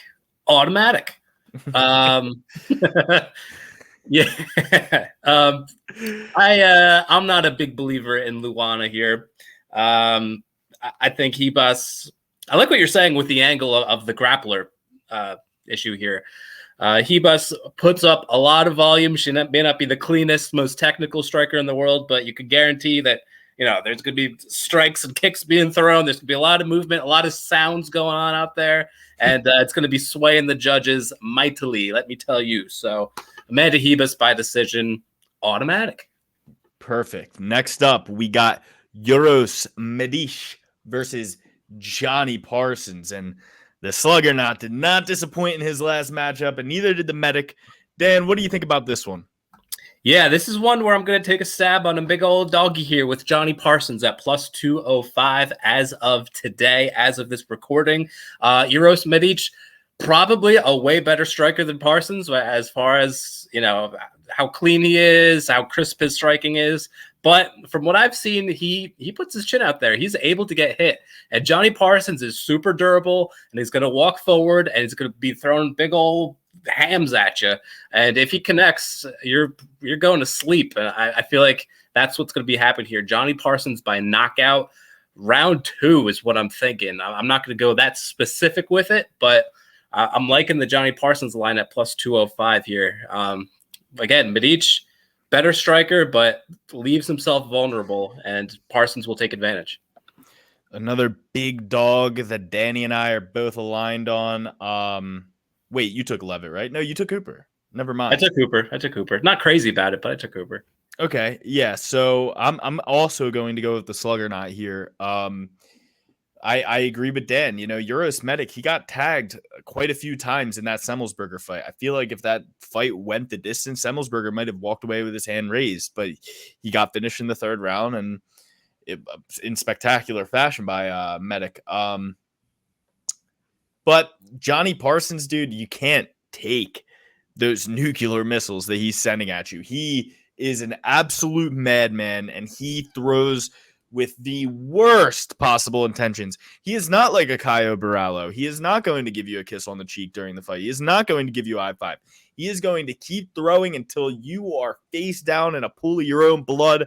I got to go with Johnny Parsons just because of the mentality that he brings to the cage. I love Johnny Parsons in this fight. Slugger knot all day. We can go to the next one if Luke isn't here yet. I'm here. There he is. Perfect. Yeah, I mean, I love everything you guys said until you said the thing about Semmelsberger, right? Because Semmelsberger is the type of guy who has just as much of the dog in him as Parsons. Maybe not the skill, not the hard kicks, but the fact that Medic passed that test tells me that this will be similar. So for that reason, my thing is you have a fighter and a football player. Semmelsberger is a football player who transformed into a fighter. I'm pretty sure Johnny Parsons is a Muay Thai guy through and through. And I think that his striking will be a little bit more crisp and his cardio will be a little bit more refined than Semmelsberger. That's why I brought Semmelsberger up. But go on. So, I mean, if I go with Leavitt, that's plus 200. If I go with Matthews, that's plus 200. If I go with Parsons, that's plus 200. You also sprinkle my man Nick Aguirre plus 400 in there. I'm retired, So I think you need to reconsider some of the other ones. If all these hit, and you actually don't follow through on your perfect parlay, you're so pissed. I kind of. All right. So you want me to trophy certified Johnny Parsons with you guys? I'm kind of 50-50. Well, do whatever you want. Do what you think is going to happen. The line on Parsons. Okay, so this is what I was thinking while you guys were talking. I was listening. I was like, I think that the Vegas odds right now have set it up so perfectly to call people in on the bets that they've deemed underdogs. These are lines that I kind of love. Because I really think that they're all kind of. I think the favorites are appropriately lined. In the sense that, okay, I can see what you're saying. But then Brandon now minus 230, 285. It's yeah, that's kind of how I feel like it should be lined. But it's not crazy, with Bonfim being minus 600 on having a second fight in the UFC ever, right? Brandon Allen's at least been here for a while. What I'm trying to say is that, all the picks that I'm well, yeah, I would pick Michael Moraes over Jake Matthews. But I'm ooh, but plus 200, not at those lines. It's I'm Jake Matthews is better than that. They're really enticing me on a lot of these dogs here with this line. So I'm going to go with Johnny Parsons. Dude, Medic looked really good last time. I made a note of it in my head to remember, I think I just want to stick with my gut. I don't want to defy you guys. I don't want to root against you guys, but I just I'm going with Johnny Parsons. It's going to be a barn burner. It's going to be crazy. Johnny Parsons is going to be still standing when the dust settles. Super fun fight. Can't wait for it. Oh yeah. All right. Fuck. Tough one to call. It's going to be fun. Yeah, really excited for it. Cesar Almeida. I'll trophy certified Parsons. Trophy certified Johnny Parsons. Cesar Almeida versus Christian Leroy Duncan. Disappointing outing against Petrosian 3 months ago for CLD. But other than that, spotless and a big prospect. Rangy, 79-inch reach advantage, 6'2" middleweight, 28 years old, 7 years younger than the undefeated 4-0. Prospect coming off the Contender Series, making his debut. So for two reasons, right off the jump street, you got a guy I was high on coming off a loss that is 7 years younger. He has the 5-inch reach, and he's not making his debuts. There's 4 reasons. 4 reasons. CLD all day for me. Yeah, but this guy, he's had 3 kickboxing bouts with Alex Pereira. I know that we saw that one guy who was fighting against Alex Pereira who came into the Contender Series lose, but Cesar Almeida, not that guy. You're telling me you went to a decision 3 times with Alex Pierre, and one of the times you got your hands raised in kickboxing, where there's big pillows on your hands. Very true, but Israel Adesanya couldn't last all those rounds against Alex Pierre, in kickboxing with the pillows on the hands. He lasted like 8 rounds with them in kickboxing with the pillows. You know what I mean? Like those fights the first fight went to decision. Mm-hmm. The first one went to decision, then he got knocked out. What round did he get knocked out? You don't know. I think the third or the second. I don't even know how many rounds there are in kickboxing, bro. Bro, that's what I'm saying. It's irrelevant. It's irrelevant. It's immaterial. Yeah. Things I said were material. Debut, reach advantage, youth advantage. Been here before. Guy we were high on who lost a close one against a guy we're high on. Like experience. Those are the tangibles. If you want to talk about intangibles of a guy you've never seen fight with your own 2 eyes before, and he's only plus 120, fair enough. I'm personally going to go with what I said. Yeah, but Armand Petrosian sucks. He lost to Caio Barallo. He was poisoned. But he lost to Caio Barallo, and he was I want to say something fine. So bad, but it would be such a copycat move. I can't. Yeah, fine. I'll go with Christian Leroy Duncan, but like Luke said, like he left a lot to be desired in that last fight, and I was super high on Leroy Jenkins. Like, if you want me to say it again, if you want me to say it with the same enthusiasm I said it in your first 2 fights, you better go out there and stun me in this one. CLD, Christian Leroy Duncan, I'll go with him, but like I said, left a lot to be desired in his last fight, and I have a bad taste in my mouth about this. Dan, what do you think? CLD did have a bad performance, but it wasn't like he was slow or like he got completely out grappled. He was hamming it up. He was like doing like really weird things in there. If he just didn't he could have won. He's like a baby in there. How do you guys remember Christian Leroy Duncan versus Armand Petrosian? It was such a weird fight. It was so weird. I guess I don't remember even a second of it. I know I watched it. I 100% watched it, but I watch every fight, and my brain is just being filled. I don't know. Well, because I was really excited about it because after his first fight, when he tore the guy's ACL with the first leg kick of the fight, I was like, "Oh, this guy's something serious." He is legit. Like when you go back to his Cage Warriors tape, he was fucking crushing dudes. I mean, it was his only loss, his last fight, and again, it wasn't because he wasn't skilled enough to win. It's because he made really dumb decisions. I don't know. Maybe he was like trying to build a following or something, just be entertaining. June 17th, last summer. Did that date ring a bell to anybody? No. What? I don't know. There was a lot of weddings and stuff. I just didn't know if we all were at a wedding. Like we were at these fights. I was watching them. Nicholas Dalby versus Muslim Salikov. I don't remember that one. I don't remember. Yeah, when I saw that, I got pissed. I don't think you watched that card. I remember that fight too. See if I remember one fight. That's when Marvin Vettori fought Jared Cannonier. It's when Hani Lawrence fought Daniel Argueda, and the ref stopped it prematurely. Oh, that was another. We were in Colorado. No. That we were in. No. I was watching from home. I remember. I remember the premature stoppage, but I remember being in like a hotel when I saw that, and I was watching it on my phone. Maybe you were at a wedding that we weren't at. No, I have no idea, dude. That's a possibility. We weren't together. That's for sure. Yeah, I don't know.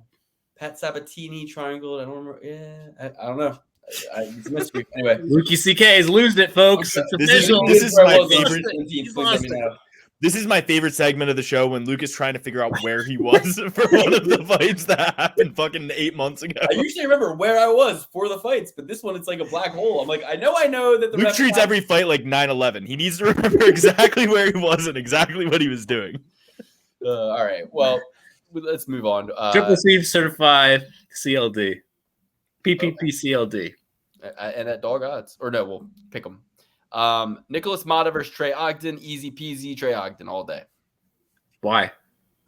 Nicholas Motta got knocked out in his last fight viciously. It's only been 4 months since then, and he also got knocked out by Jim Miller. The Samurai Ghost is a beast. He went to decision with Iggy Bahamundes, who's an elite striker. He went to decision with Jordan Leavitt, who's an elite striker. Wink. He beat Daniel Zaluber, who's the Golden Boy, and that was his first and only loss in the UFC.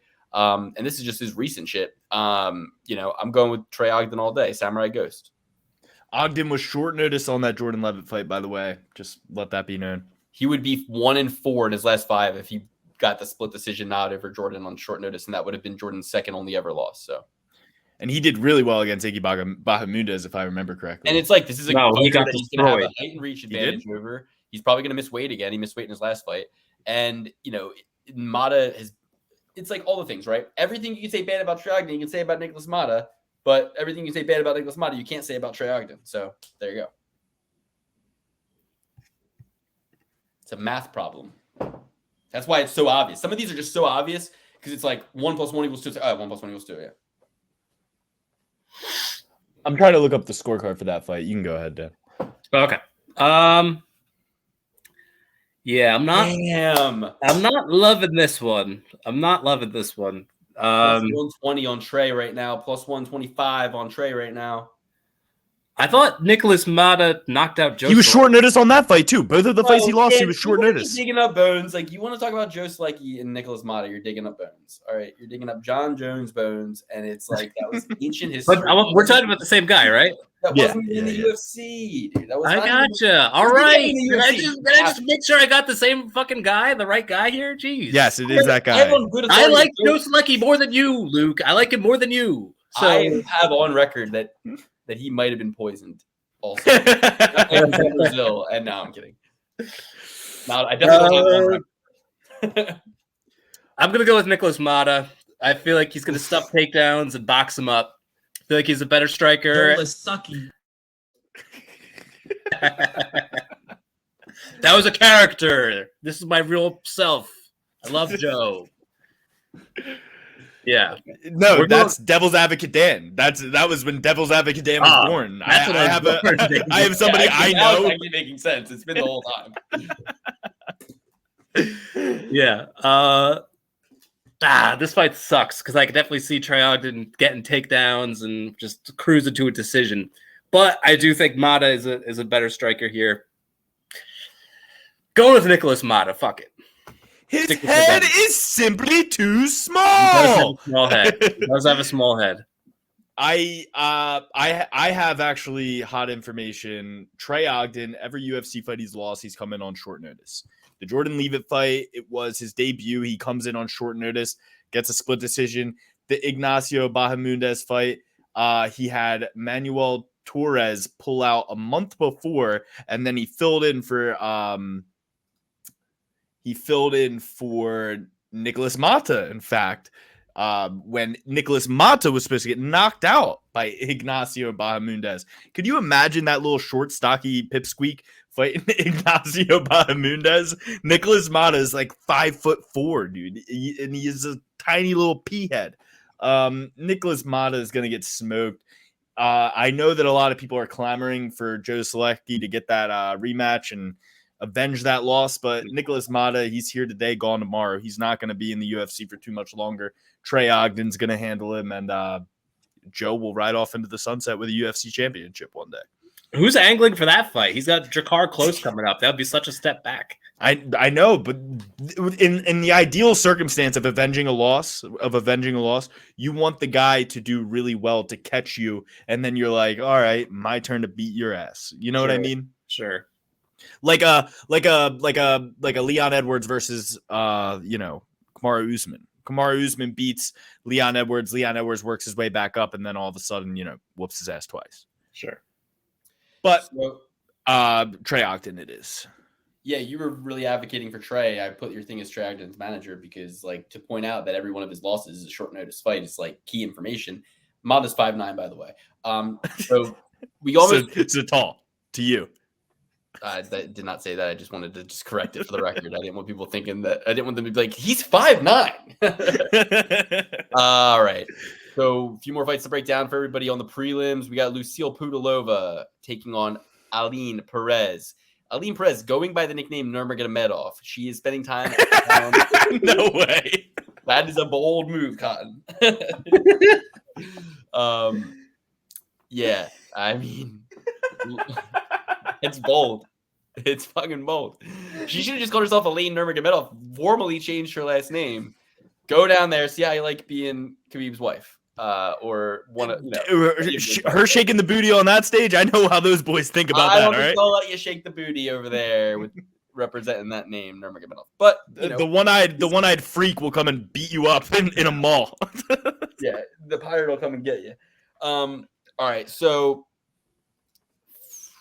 what do you guys think about this one? I've been talking too much.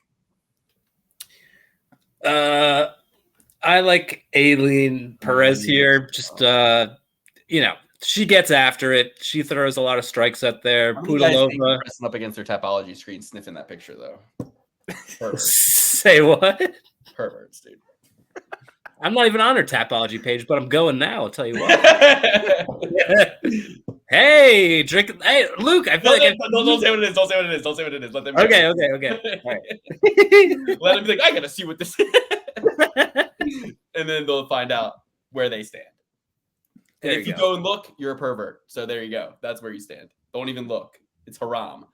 And just like Aileen Perez shaking it in Miami, representing the Nurmagomedov name is also haram. So inshallah, Aileen Perez wins and everything is all good. She represents the family name well, dominates with the wrestling. I see no reason why she shouldn't be able to. Lucille Pudilova couldn't even win against Jocelyn Edwards. Granted, it was a split decision, but if you remember that fight, Edwards and her were like grappling the whole time. Remember that? Yeah. So I definitely don't remember that fight, and I think I'm justified in not remembering fucking Pudilova versus Jocelyn Edwards. I think everybody called That's it a one robbery. that you can not remember. I think everybody called it a robbery. Oh, no. That was Nora Cordioli. From the Corleone family of fame. Yeah, I'm thinking of Nora Cordioli beating Jocelyn Edwards, where they were going back and forth, rolling around, grappling.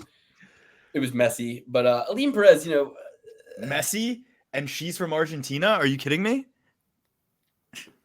It's a sign. She's only lost to Steph Edgar and Tamaris Vidal both times. With Tamaris Vidal, she illegally kneed Tamaris Vidal. Steph Edgar, she got rear naked choked in round 2. Steph Edgar will do that to you. She's an Olympian, right?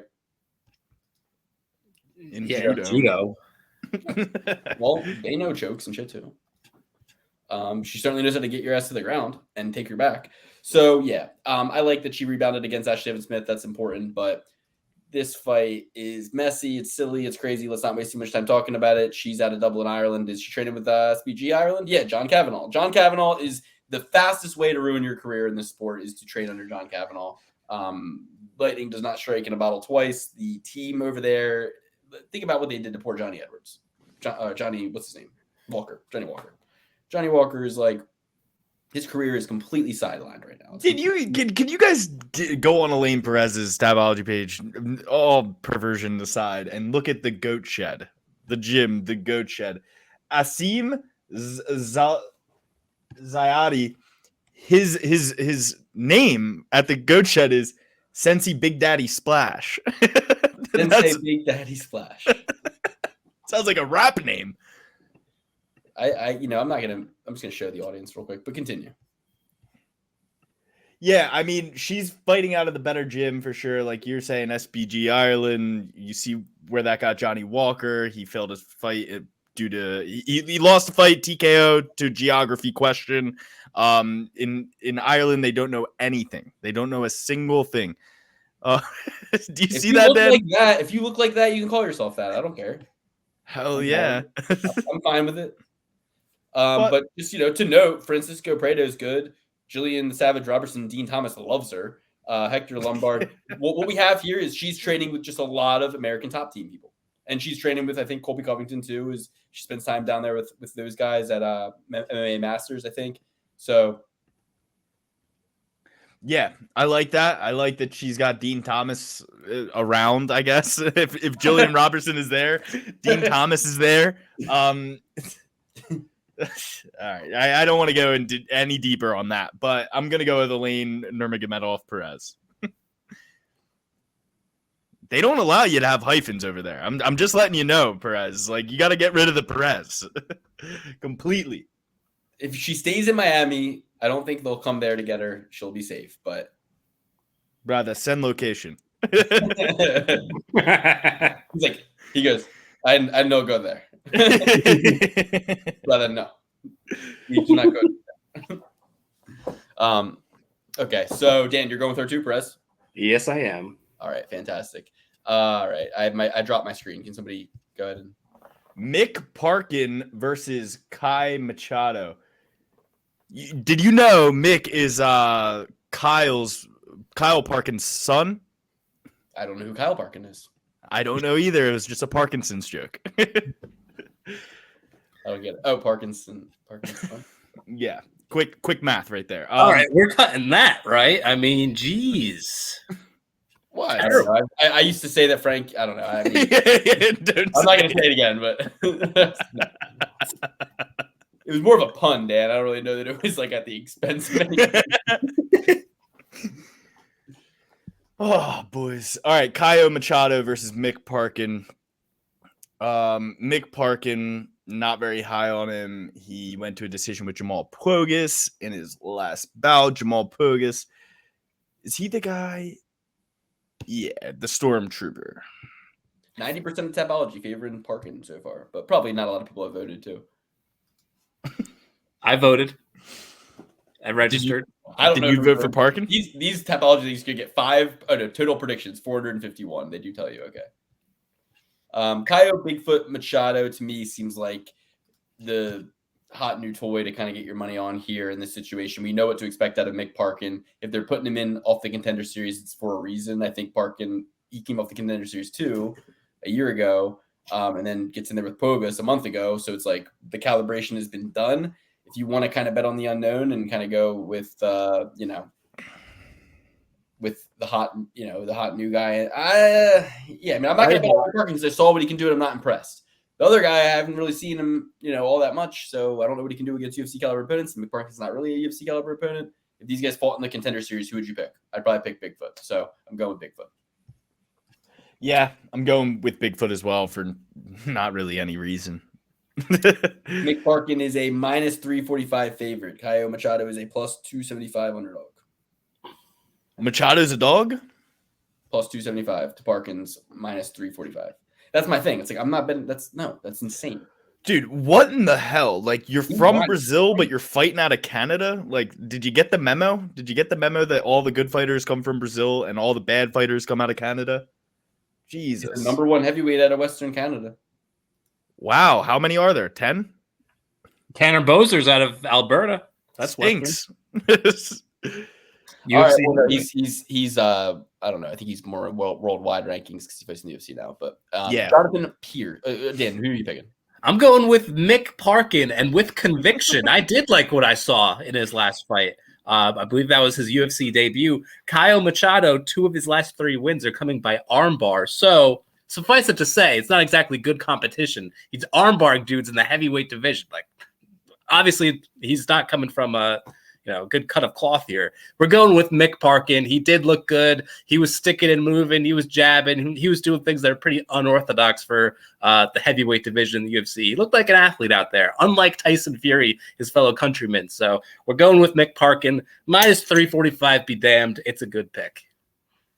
Okay. So 2 of you are going with Parkin. No. I'm going with Machado. Okay, so me and Alex going with Machado. Dan. Thank God I saved that one from Triple P certification. You guys are. We should just both make our picks first, and then Dan will just pick whatever we don't pick. Devil's advocate Danny down there. Oh, yeah, it's so bad I picked against plus 450 Nick Aguirre. I'm the crazy one. Hey, I didn't take Nick Aguirre. I went with you on that. Peyton Talbott, dude. You never even heard his name until you fucking pulled up the Talbot. You never heard of his opponent either. It doesn't matter. I saw Nick Aguirre fight against Dana Argueta. Okay, true. JSP versus Anderson Brito. Dan. Going with JPP here. Joe Anderson Brito is a vicious fighter. However, if he doesn't get the knockout, especially against grapplers, he does not bode very well. If you look at most of his UFC fights, he's getting taken down multiple times. And I expect nothing less from JPP, Jonathan Pearce. Guy is tough as hell. I think he'll be able to stay on the onslaught that's coming his way in the first round and drag this thing into deep waters, consistently going for the takedown in rounds 2 and 3 and getting most of them. So fight ready guy, Santino DeFranco coached, a good friend of the show. I think Jonathan Pearce is going to take a big step up and be a top contender for a long while. And at minus 166, I know that line will move. I think that's where you want to get him. It's a pretty much pick 'em fight to me, but I think his fitness over time will be better. I think Brito will be better at the beginning, but Fight Ready's going to have JSP ready. And if he was in there with Darren Elkins last time, I think he should have no problem surviving the first round, having better cardio late, and winning. Perfect. Alex? Yeah, I'm gonna go with JSP, Dan, not Jason Pierre-Paul, but Jonathan Perfect Parlay. Jonathan Perfect Parlay. I love that. Yeah, Triple P certify JPP. Jonathan Pearce. He's just way more well-rounded, way younger, way more talented. Wait, is he younger? No, he's not, dude. Joe Anderson Burrito, he looks bad for 28. He is the worst 28 I've ever seen in my life. Probably just had bad acne. It's like pock marks and scarring from what seems to be acne. People are sensitive about that. Yeah, he looks so bad with his six-pack abs and awesome physique. He looks terrible. In the face, Dan. He looks like he got hit with a shovel. He looks like he's been smoking for 50 years. Yeah. I'm kidding. I don't want to be mean. I think he could win this fight too, to be honest. I mean, I'm kind of scared of this matchup. It's not as easy as we're making it seem. She'll be certifying him. Yeah, he's a dog. No, he's really good, but I like Jonathan Pearce more. I think that he's a little bit more well-rounded. That's all it is. Okay. Next, we got Chad Anheliiger, the monster, taking on Jose Johnson. What do you think, Alex? Well, we got Jose Johnson here. He got twisted in his last bout against Damon Blackshear. Isn't he the monster as well? Yeah, he's going up against two monsters. Two monsters in a row. The monster and then the monster. So, a little bit better punctuation for Chad. Or is it punctuation? No, that's not punctuation. That's more like dictation. Dictation, literacy. Chad Anheliiger is a little bit more literate than the monster because he is the monster. Listen, nobody likes to take a 36-year-old at this low of a weight class. And although Jose is coming off of a loss in his last fight, he could have learned a lot. Damon Blackshear was like a hot knife through butter. But, Jose Johnson, he did come in on short notice in that fight, and it was his UFC debut. Or no, it wasn't his UFC debut, actually. Was it? Oh, no. It was his UFC debut. Sorry. That was his UFC debut, and he came in on short notice. Yeah, he was in the Contender Series, but, debutants lose at a 66% clip, and short notice fighters also lose at like a what, Luke? What did they lose at? 66%. So both of the time lose 2/3 of the time. So that $1,000,000%. That's crazy. That's 132% chance that he loses coming in as a debutant and also on short notice. I'm going to go with Jose Johnson. Hopefully he gets back right. I just don't feel right taking a 36-year-old lightweight or bantamweight, even worse. Dan, what do you think? So I think on paper, it definitely goes to Johnson. This guy's going to have like an 8-inch reach advantage. He's way more athletic. He has a lot more power in his hands. He's technically sound, all that good stuff. The only thing that gives me a little bit pause is that Chad Anheliiger is incredibly durable. He has never been knocked out in his 13-year professional MMA career. Jose Johnson is very knockout reliant, especially early on in the fight. A lot of those wins are via finish. So I could see a situation much like the Bomb Fiend fight last weekend where, he gasses out in the first round going for that finish. And then, rounds 2 and 3, or maybe even just 2, Chad Anheliiger puts it on him. I'm going to go with Johnson, but I'm not going to lean very heavily on it. Not going to be super invested. The pick is Johnson, but be careful about this one. This might be a landmine. Mm-hmm. It's going to look, I think whoever wins this fight makes it look easy. And either way, the line is going to look good in hindsight. Johnson right now is at minus 185, Anheliiger plus 154. I'm going with Chad Anheliiger. That's what I thought going into this fight. When I looked at it originally, I was like, I think he easily is going to win. I mean, Johnson's got 8 losses outside of the UFC. 7 outside of the UFC. Wasn't able to get it done in his last fight. Got finished. Damon Blackshear went on to lose his very next fight. Chad Anheliiger, 6 losses himself, but been on a run lately, getting things right. Like you said, Dan, never been knocked out. Josie Johnson, knockout reliant.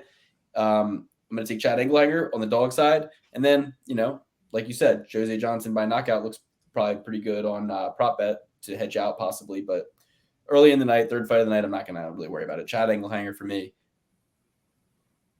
Another doggy for Luke on this card. I'd love to see what the payout is. This is like a throwaway card, or it's like my retirement card, one or the other. It's the one that'll really start messing with me because as I start losing, like parlays dropping off the rebuild, and then I'll be like, do I keep taking some of these dogs? Like I'll be thinking about dogs that have won, dogs that haven't won. I'll be like, it's gonna get crazy.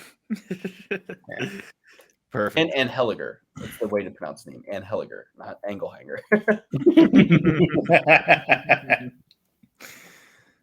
So you went with Johnson, right, Dan? Yeah.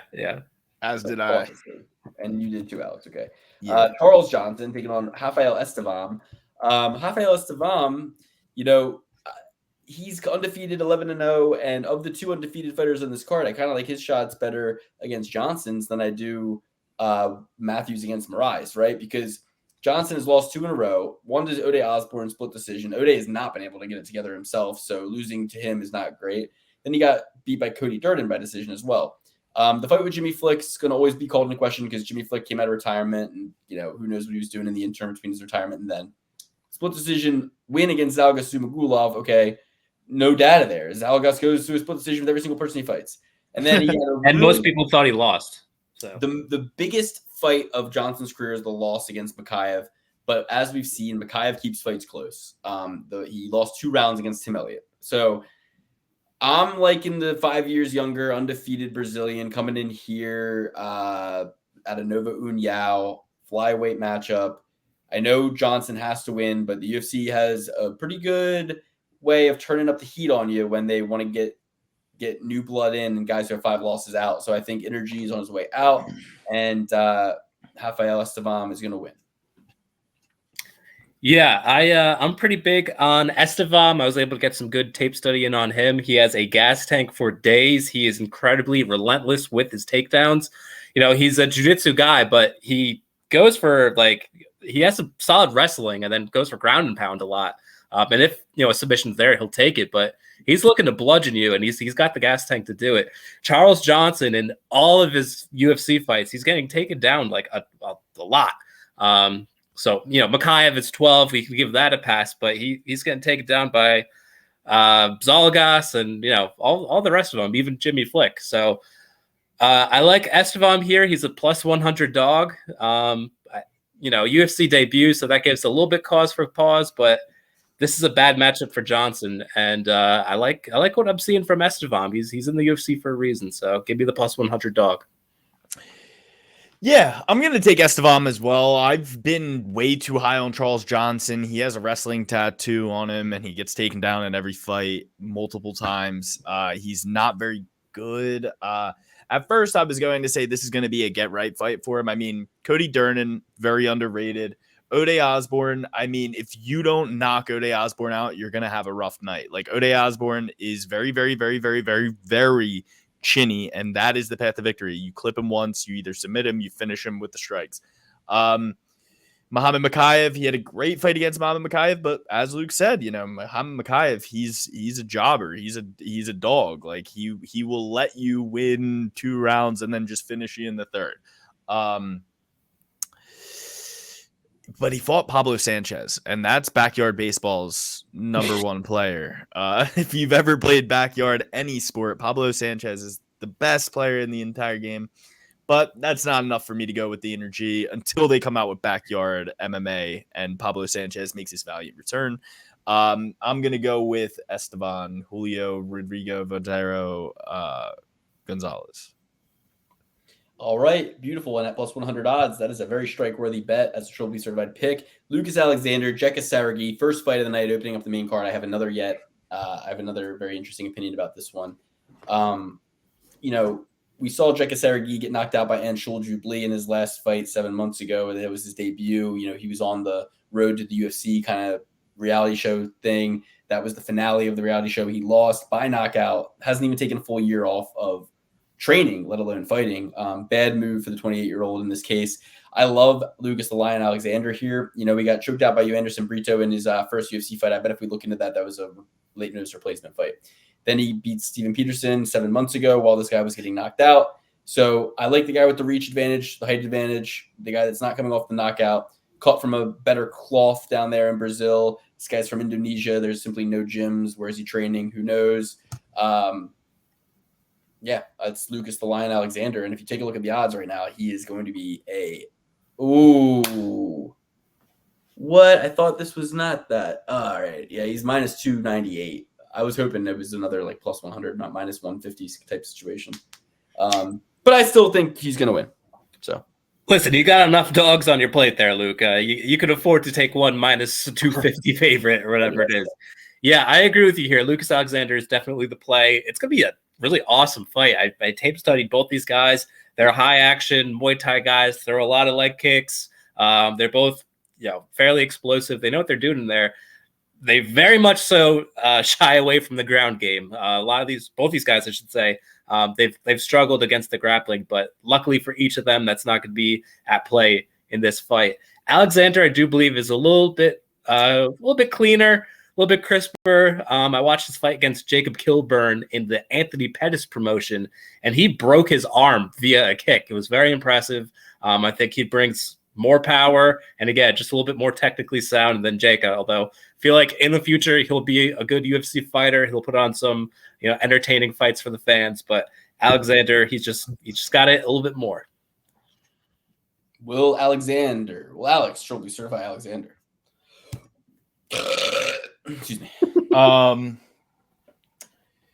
Dan, you said Alexander's the one who broke the guy's arm?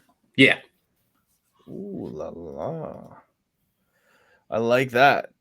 Jacob Kilburn, he was in the UFC a little bit. Fought him before that. Yeah, I'm gonna go with Alexander as well. I don't want Dr. Jekyll or Mr. Hyde to come after me. But yeah, I'm gonna go with Alexander. I'm sure these boys, tied a good bow on this one. And with that being said, before we get into our final thoughts, why don't we do a little Discord power rankings, huh? Please. I've been waiting. Discord power rankings. And boys, you can make your own decisions on this as well, but you guys aren't in the Discord at all. I guess I'm the only one who I was out last weekend. I know. You were and the weekend prior.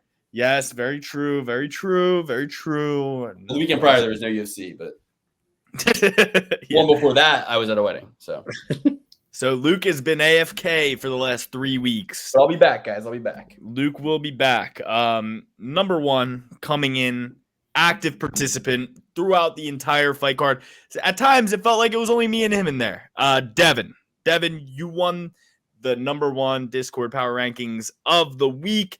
Cowboy, number two. Cowboy, although he isn't as active as Devin, Cowboy comes in with very, very prominent news. He always comes in with really, really important, top of mind things that we need to know. Guys pulling out, things happening. Cowboy is always the guy to let us know that happens. G-Dubs, I put a leash on you. And now you're being a little nicer to me. You want to hear your name on the show. Here you are. You're third place. G-Dubs, you're working your way back up the ranks after you were a bit naughty, a little mean to me. Then we got Nickerson. Nickerson was in there. He was participating a lot. Very fun guy. Very, very fun to conversate with. Love you. And then Activia, you are the last but not least, because there's 200 members of this Discord, and you are in the top 5, my friends. Activia, number 5. I want to give a shout out to Reigns. Good guy. And I believe it's Reigns who's always posting like some big hitter wins, right? Yes. Is it Rhines? I always thought it was Rhines. Let us know in the comments, Reigns. Thank you for joining the show. And 24K BLK, you are ranked 200. You had the worst takes in the Discord all week. I don't know that. I don't know. Sorry, man. This is Alex's opinion, not mine. I'm kidding. You're great. All right, guys. Let's go through our full picks, and then we'll get over to the Comb Club. Luke's picks. Starting at the top. Man, this was the card that would never end. 14 fights, but we're ahead of it. We got a lot of dogs. 14 fights. There could be like 6 dogs that win. That wouldn't be nothing out of the ordinary. Luke is going with Brandon Allen, Jake Matthews, Jordan Leavitt, Nick Aguirre, biggest dog on the card, Amanda Ribas, Johnny Parsons, Christian Leroy Duncan, Trey Ogden, Aline Perez, Caio Machado, Jonathan Pearce, Chad Anheliiger, Rafael Estevam, and Lucas Alexander. There's my full picks, top to bottom. I'll let you know how many dogs I have, too, after these guys give their picks, now that I have my phone alive and well. You're rolling with me from bottom to top. Lucas Alexander, Rafael Estevam, Jose Johnson, Jonathan Pearce, Caio Machado, Alan Nurmagomedov Perez, Trey Ogden, Christian Leroy Duncan, Johnny Parsons, Amanda Ribas, Peyton Talbott, Jordan Leavitt, Michael Morales, Brendan Allen. Dan, what are your picks? All right, starting from the top, it's not old Greg, it's Paul Craig. Then we go to Michael Morales. Chase the dream, Hooper. Chase that dream, baby. Peyton Talbott, Amanda Ribas, Johnny Parsons, CLD, Christian Leroy Duncan, Nicholas Motta, Eileen Perez, Enter Vita Coco Water, Mick Parkin, Jonathan Pearce, Jose Johnson, Rafael Estevam, and Lucas Alexander. Beautiful. And the Philby certified picks are Lucas Alexander, Rafael Estevam, Jonathan Pearce, Perez, Aline Perez, CLD, and Johnny Parsons and Amanda Ribas. So the ones I'm looking right now at who my dog picks are, I'll let you know who fall into the bet-worthy criteria based on the implied odds as well. And oh man, this is gonna be crazy. Okay, so if you're betting me a $10 bet on my 14-fight parlay, $10 bet pays $630,000. Whatever DraftKings lets you win that much in one sitting. Dude, yeah, they're gonna literally just be like, nah, dude, you're sorry.